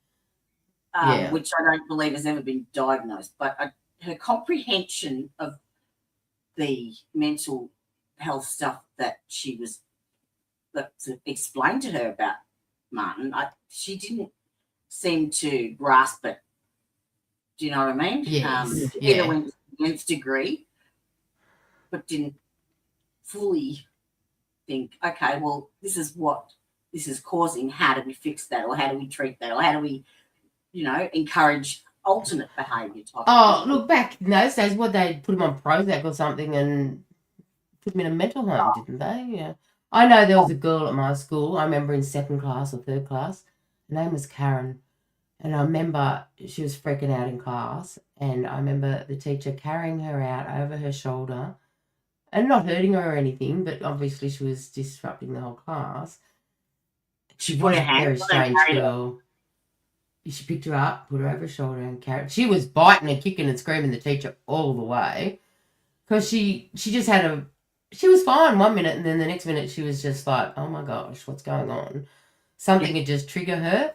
And and the teacher was carrying her to the clinic, the school clinic, to call her parents to bring her because, But they just dosed her up on medication every day. I actually became a little bit of a friend with her, and she told me, "Oh, Mum makes me take these pills every morning." And of a morning she was okay, but by the afternoon, yeah, it hit her, and she'd freak out sometimes so bad, yeah, and kick and bite and scream the teachers. And I mean, it was Mrs. Rogers. She'd never hurt a fly, and yeah, it was. Well, Martin was found yeah. like, he'd go missing and be found on the next door neighbour's chicken coop. He could have fallen over and broken his arm. And then the last straw for Culling was he wandered down to a railway line. But then, how long was he unsupervised? Yeah, well, that's right. I mean, gosh, with me with the babies here on Monday, like little Riley, I mean, she's just crawling. And I mean, I moved all the cat food up the other end of the bloody room, and within 2 minutes she's up there, just about got a hand in the cat food bowl, like they're so quick, you just can't. How the hell does he get down the front porch and to a railway line without her noticing? Yeah, exactly right. What was she doing, But I actually think that's becoming more these days because people are on their phones too often and don't watch their kids. I saw one of those ones, the prams, because all prams have got safety straps on them now. I noticed the twin pram I bought the other day for the girls got safety strap. I mean, when we had prams, they didn't. Because of at the railway stations, some of the platforms are sloped, and people will be standing there just holding on the pram on the phone or something and lose concentration and maybe let go of the pram for a second. Next thing you know, the pram's on the railway tracks off the platform, So I think, sometimes that does happen more these days with people not concentrating because they're on the phones. Mm. And they tend to use an iPad or something or the phone as a babysitter for the kids. Oh, definitely, 100%, yeah. I remember I didn't use it as a full babysitter for Millie, but it was one of the first iPads. It was engraved and everything with my name. Scott got it for me. And I had one of those magnetic closing flaps, the proper Apple one. Millie had ripped the bloody thing off and thrown the iPad out the other way. I was, oh my God. It was so funny. So basically with the public trustees, that's gone great. Yeah, so there's 3 parts to this was Helen Bryant story. Public trustees as well? No. No? No, not at all. The main reason the public trustees were brought into it was because one of Martin's IQ, and the other one was because his father actually made his will with the public trustees instead of doing it himself, going to a lawyer. And that's why that will always happen, yeah. So, yeah, this 3-page article, it just goes through again, what happened throughout his life, basically, but very summarised. It's 3 small article, 3 pages, and the link's there at the top of them. Well, this is episode 5 of our 10-part deep dive series, so there's still, we haven't even gotten to the massacre yet. Massacre, yeah, that's right. We're still doing that. Yeah. And, people are saying, as I said, that he had motive because he was going to inherit all her money. We can take that one down. He already had that. Yeah, that's exactly right. No, but to kill her in the car. No. And I don't believe that. She was the only real friend he ever had, that actually gave him the time of day and... Yeah. And is there any police reports or any reports noted anywhere of this behaviour being of concern, like him yanking on the steering wheel? There was reports of that before. The neighbour had definitely said something about that. Yeah. No, not police reports, because I just crashes. Nobody was hurt, so they don't do police reports. But evidently she had told her neighbour, Mr. Featherstone, that had happened, but that just crashed into a ditch or off the side of the road or something like that. Yeah. So the neighbour came up after she died. Yeah, You know, A I lot didn't of say anything neighbours about it that came up beforehand. A lot of neighbours that came up after Martin was incarcerated and had all these tales about him firing on driving cars, driving Yeah, cars. it's rubbish. It's rubbish. Mm-hmm. I don't believe it at all. I honestly think that the reason that he may have, if he did this, right, if he did it, he'd just come back from overseas with his girlfriend Petra, Mm-hmm. and Terrible they became life. distanced after that. Pardon? Hey? And they became distanced after that. So I think maybe, this is my second friend and now she's abandoning me or something. Yeah. Well, I remember an interview that Petra did, and she basically was telling the story that he'd taken her out on a date and he sat there and pulled out a newspaper and imitated someone who was reading it because she knew damn well he couldn't read it. He was pretending to. But yet he was able to produce a fantastically neat and tidy confession and a fairly a well-scaled map with I showing can't even run that neat. where everyone was shot, the direction of the bullets that they went, what position he was standing in, where the exit doors were, the whole which one went first right through to that. Like, fuck off. Yeah, that's right. Exactly. Did you know that in 1996, Victoria received a license fee of $313 million from Tats? Wow. Yeah. Isn't that interesting? Just a lot of money, isn't it? Yeah. Did you know that the NDIS spent $46 million last year fighting people that were disabled from not accessing their services? And it would have cost them less just to pay them. Yep. not getting in. Yeah, and the map, Teresa, you're 100% right. That map, yeah. Yeah. I can't pull them up. There is no way. Yeah, no way. Did you know that Paul Mullins, see, this is confusing to me. Like, I've chosen these two cases to focus on. One is 30 years old in Tasmania, Australia, completely world away. The other is the sheriff judge in Kentucky. There are so many similarities in both of them. Like, there's a Mullins. Yeah, this is a psychiatrist. Is the Mullins in this one? Yeah. And there is MK Ultra. Now, I'd never come across MK Ultra before Martin Bryant, ever. I'd heard the name somewhere. I'd never heard of it. And now it's come out in Fletcher County, Kentucky. Like, just yeah. But keep your eyes peeled, ladies and gents, because shit's going down. There's things are happening. Oh, yes, that does sound like after what you told me today. Yeah. So, girls Taya and Brandy are doing a regular segment every Sunday evening now with me at 8 p.m. Eastern Standard Time, and they're going to do updates on what's going on, what's happened, what's changed.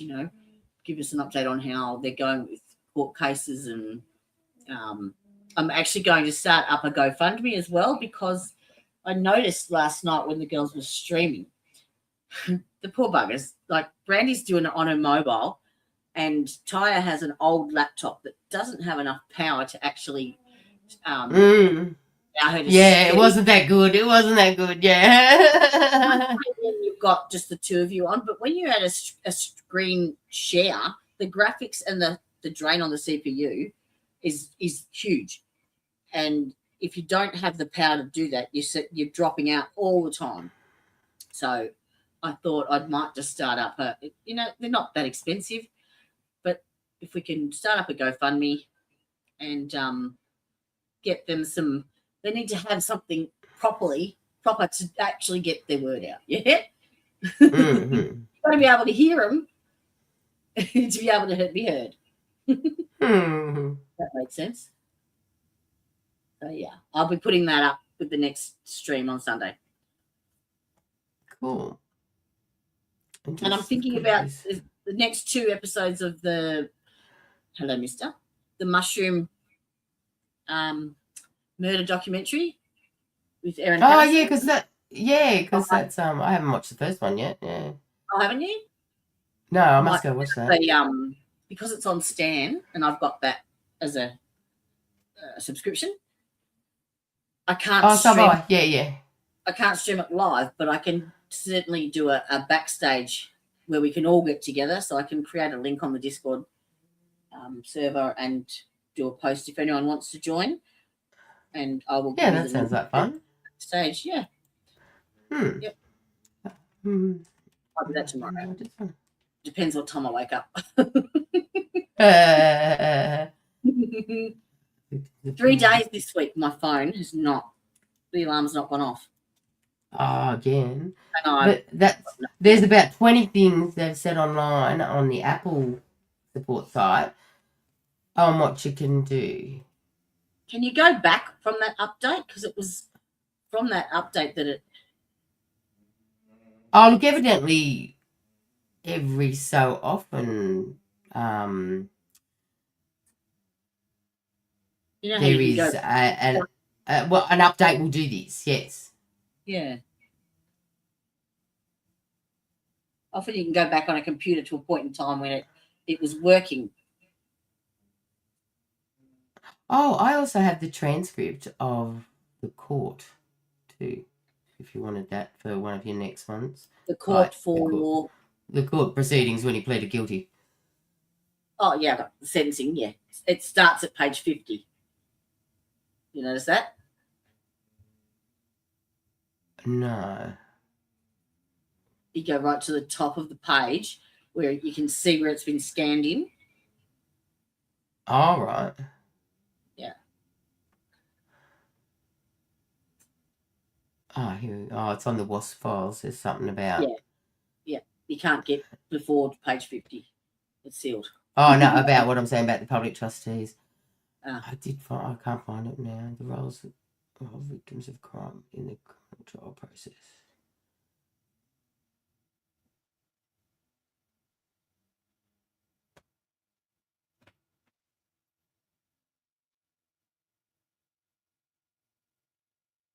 So I think the next episode is. I think we're up to the trial. The Port Arthur incident. So I'm going to separate it into 2 bits. So I'm going to do the cafe, and then the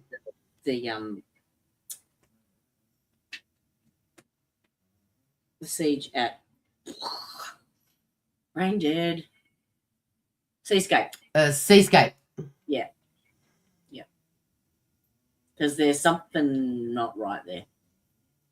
Oh, we all know that, 10 years earlier, Barry Unsworth, New South Wales Premier, because 10 years earlier, the government had tried for a ban on semi-automatic rifles, the gun laws to be introduced, and Tasmania was the only state that disagreed, of course.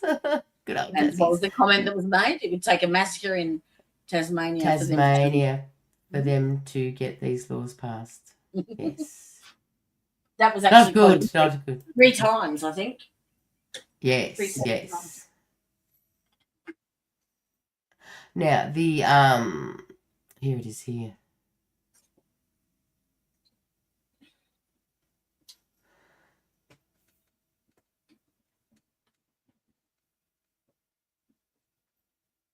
That's just the guidelines of the distribution. I wonder if I can say anything about what the girls did today. It's going to be public knowledge eventually anyway, isn't it? Well, very shortly, isn't it? Yeah. Oh, I should let them do it. Yeah. Probably a good idea. Mm.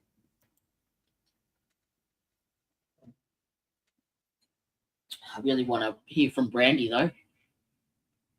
What time is it? Yes, about the kids. The US now? Where's Kentucky, left or right? Left. So they're 4 hours. So, sorry, 13. Well, I've got my clock set up. So at My our phone. midnight, it's 8 a.m. there. So it's on the Las Vegas side? Yeah, 8 a.m. Yeah. So it's what? Because I've got now? New York, Las Vegas, Los Angeles, What time is it Doha, here? Houston. It is 3 a.m. So it's 11 a.m.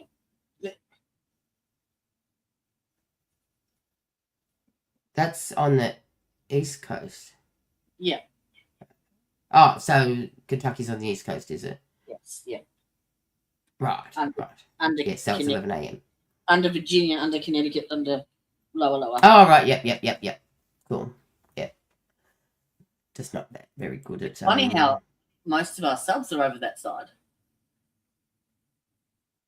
Yeah, but see, South people over Carolina, that side, Florida. maybe they haven't got...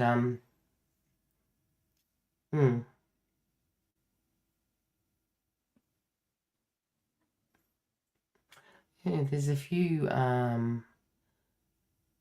can't find that one I had on the compensation fund. Okay. What was it? On how much was in the compensation fund and what's happened to it.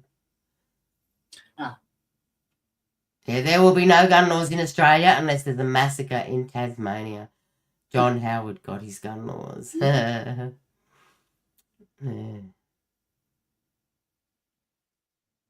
It's disgusting. But anyway, we have our gun laws. But many guns were not handed in. You actually got good money for them. A lot of people You know the story behind the AR-15 that was used in the massacres? So that actually came from, it belonged to a farmer in Yea, which is about, an hour here, out east into the bush from here, where I am. Yeah. My grandparents used to have a holiday house up there, and we would go there every year for Christmas. It's a beautiful, like a foresty area almost, but with big gum trees and ferneries, and gorgeous place. So I've actually got an uncle that lives there now. So they had a farmer there, and he owned the AR-15. And there was, I think, not an amnesty, but there was something before the big one that came in where they were requested to bring in their semi-automatics to be disposed of. And he gave it into the police station at Yea, and it went into the central collection, and it was an SOG, like one of our special ops. Oh, yeah. Police officers took a liking to it and took it home. Okay. Yep, confiscated it. Kept it for a few years, and then he sold it to a collector in Tasmania. And that's how it got out there. So it was Victoria Police who put the firearm in his hands, almost. Well, wasn't it Australia that trained the pilots that did the 9/11 massacre? The 9/11. Did they? Yeah, I believe they came over here for pilot training. Yes. It is not good. Yeah, I'll have to find that. But yeah, so we might go through also to just maybe put that on the list is the I just can't find where I put it. I know I transferred it over here, but I just can't find it. One of those. It's a bit late now. Where it says the public trustees, how much they had at one point in time, and see what happens. Because he was getting like an allowance, wasn't he? Like they were distributing him an income every month. Is that right? No, he wasn't entitled to it. No, not when he was incarcerated, when he was out. Because they did that 3 years before. Nope. Once she died, it was gone. No, the 570. Oh, the 570. Yeah, he did over 14 overseas trips. Yeah. That's a terrible life. Yeah. It must have had a motive to go And they reckon he was drinking a lot, and his drink of choice was Bailey's, which is not a bad choice, and Sam He was Booker an or something like that. adult. He was what? He was an adult. Yeah, that's right. Yeah. But that can, if you're depressed and stuff like that, yeah, it I guess was he? can definitely. Why would you be depressed when you're a millionaire and you're going around the He world? wasn't a millionaire. He Oh, wasn't you a know what I mean. millionaire. Was it him? Yeah. It could be worse. There was also the Alana and Madeline Foundation too, which was What's that? the two little kids that were killed near the gate Oh, at Port Arthur. the Alana and what's their name? But starts with an M. Oh, it's in my. the Alana and Because Madeline he survived, the Foundation. husband survived, and the wife and the two. Yes, children. his wife and 2 children got killed. That's correct. Yes. Yep. Mikak. Yeah. Mikak family. Yes, Nanette Mikak. Yes, and her daughters Alana and Madeline. Yeah. And but it focuses on protecting children from violence, bullying, and related harms. Yeah, they're just the way they have portrayed. It's a big propaganda spin. They had to make it fit the narrative. They've interviewed, people that worked at the local media the newspaper there, and he's like done interviews on TV and on radio and stuff. He turned up because it was all hands on deck. Yeah, they were called in because of the siege. That it was all hands on deck. Everyone come in and let's get this shit happening.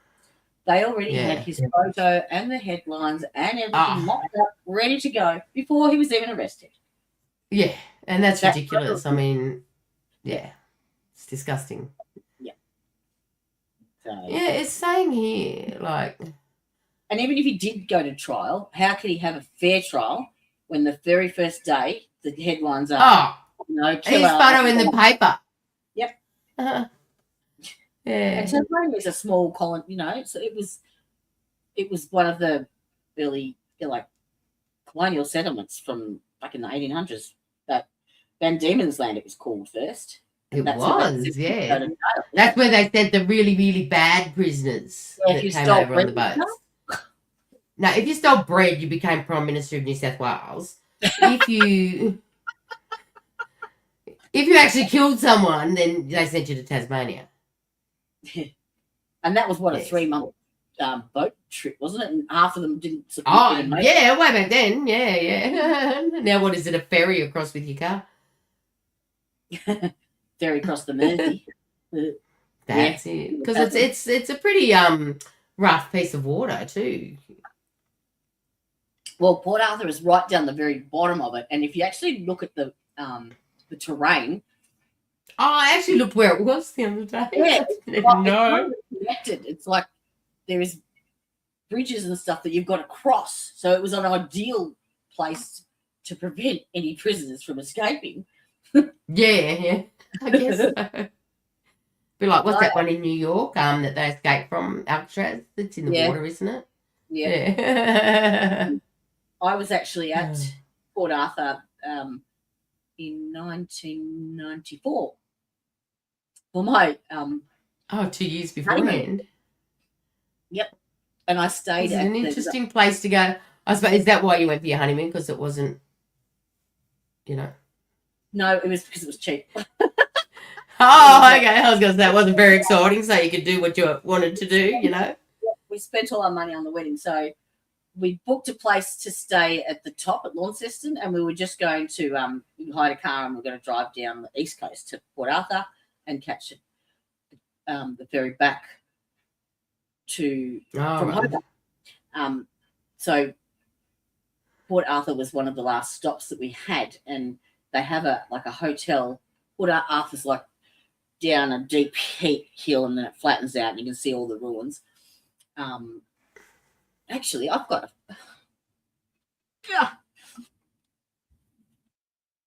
I have Well, oh, yeah, Oh my I bought gosh. when I was there. And so from Port Arthur, you can do that's what Wendy Skur, the woman who was the first responder, the main witness that went round Australia, is dead now, basically telling everyone that it wasn't Martin Bryant. She was running the tours, the ferry out to the Isle of the Dead. And Huh? there is something to do with wasps because the Oh, that's why he calls it the Wasp Files. Yes, the initial conspiracy theory was that he had said something to someone about going out to kill some wasps or something. Martin had said that to someone, and that had come out. And I think that's why Paul's called it, the Wasp Files. But yeah, they would do like on the hour, every hour, tours out to this Isle of the Dead. And that's how Wendy knew the exact time of the shooting, because she knows that the 1:30 ferry hadn't left yet. She was supposed to be on it. There you go. A little bit of fun fact.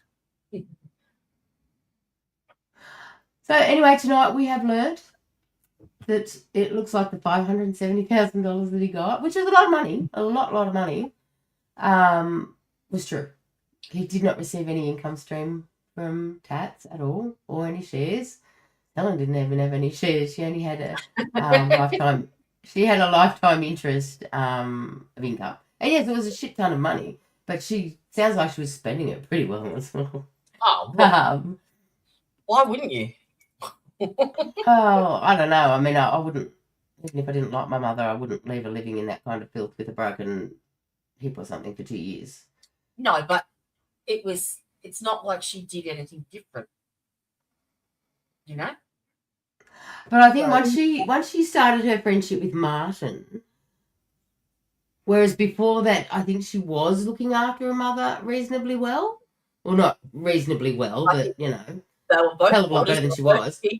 And that was normal for them. And it just well, true, they were, yes. It got out of hand. But once she started hanging out with Martin, she was away from the house more often, you know. But with all that money, you'd hire a bloody cleaner or someone, wouldn't you? Like, really? Yeah. But anyway, I didn't.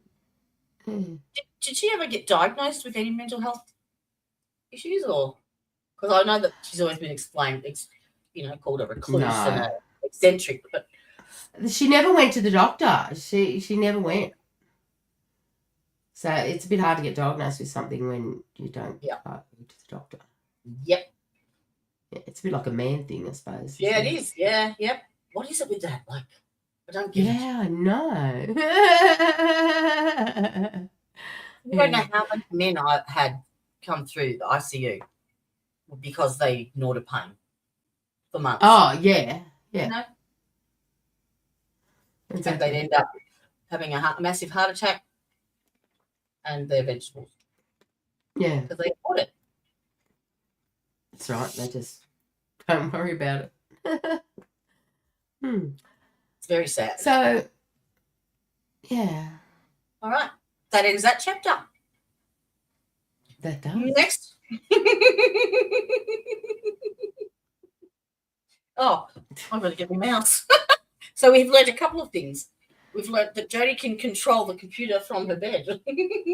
Yes. So I really can have sleep streams now. Yes. Well, that's pretty tricky. And Tanya's room's reset back up after someone's... You're welcome. See, and this new camera, see, it follows me. See, look. Yeah. I'm going to bend you over, and I am going to smack your bottom. There. Red raw. Hang on, I've got to get my mouse now. I like my new camera though, Joe. Look at this. I move and the background moves. It follows me. Look, see? That's freaky. Yeah. And my new green screen's really good too. Hey? The new green screen's really good. The new green screen?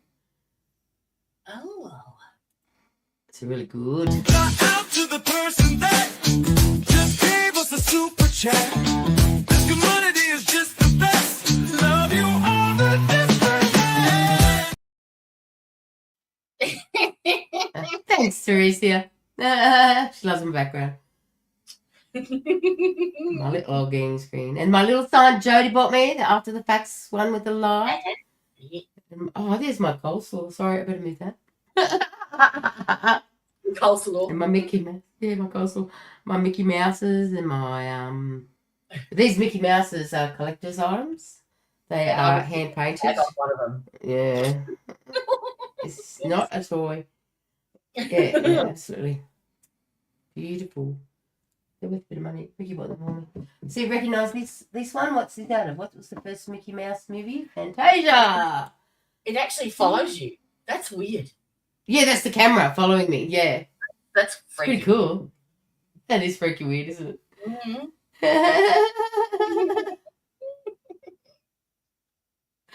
Mm-hmm. So, okay, everybody. Well, good lunchtime to you guys. And time for us to go to bed. I've got to meet the babies down at swimming lessons tomorrow at 11 o'clock. So I've got to get some sleep. Lunchtime. Fair enough. Well, then I'll go pick up that package. Well, yeah. What did he say? Oh, yeah. So I'll probably be about 12:30 when I go pick up that package. And I'll bring back your half of the package. Jodie and I have been going Harvey's and lots of things around Christmas. We went to the watermelon. There's this fruit shop called the Big Watermelon. I nearly need to go back. Bulk. I'm nearly out. Well, some are. We bought mangoes. One. I've got one left. And nectarines, and we bought like a really big bag of avocados and went halves, bag of limes and went halves, bag of lemons and went halves. There's all these things, and we just went halves. And you're freaking watermelon. Oh my God, she bought a 13-kilo watermelon. I banged my finger, put it in the boot of the car. It's still got a bruise.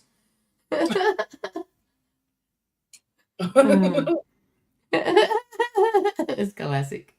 Oh, there's worse things. And she's eating cherries. I got a cherry. Well, it's actually an olive pither, but the same thing. I stand there and do them all, and then eat them all. You have oranges. Oh yeah, it's winter over there. You don't get all our yummy summer fruit now, do you? It's winter. We have nectarines and mangoes and peaches and yes, Jodie was dying over the plums. The blood plum. My cherry tree was looking amazing. Oh, I didn't go outside today when you were watering. No, I was too busy eating the dinner you gave me. That was lovely. I never did it. Oh, you didn't do the watering? I put the sprinkler on in one area and didn't move it. It's on a timer. I've just done that. I haven't done the rest of it, no. Because it was hot today. What's it going to be tomorrow? It's going to be hot. Your taste buds are gone. Where have they gone, Teresa? Just not well. Oh, yeah. In people that had COVID, they said their taste buds disappeared. But didn't in mine. All right. Okay. Well, thanks for a fun night. No worries. Thank you for joining us. That was good. Okay. It's been a while. Too long. Yeah, it has. It's just been bad timing, hasn't it? A lot of the time, like. Pull your finger out. I tell you, this grandbaby lurgies from childcare. I remember when my kids were little, I used to get it, but it dropped straight down to my chest, you know. But Jodie's eating a cherry, see? I dropped one. Oh no! I drop one here and I get like cat hair all over it. No, I had my ragdolls this morning, and then I spilled a cup of tea everywhere. Oh, you got to be kidding! No. I was like me last night. Coming home from your place, I got Macca's, and I had 2 coffees in a tray, and they had these frozen drinks that were frozen lemon with apple sour balls in them, you know, the popping pearls in them. I thought, oh, that'd be all right. I'll get a couple of those as well. So I'm coming in with this 4-cup holder thing, 2 bags of McDonald's, my backpack. That's why the lemons and avocados got left in the car. And just as I got in the door, one of the coffees went bang, pop, straight on the floor. Everywhere. So that was lovely. Anyway, put the exit on. Great to talk to you guys. Hope you find Martin's little thing interesting. Love you and leave you. Bye. I'll see you when I'm looking at it. That'll be good. Be good out. Hustle. That's it.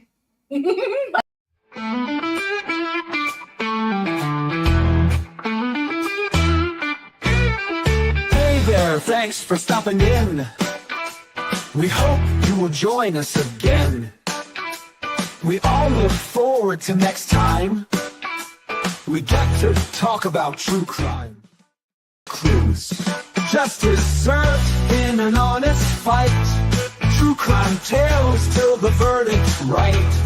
Solving more than just trivial quests, where sentences rule and the defense rests. Our true crime family is great. All types of topics we debate. Smash that like and ring that bell. Hit subscribe, you might as well.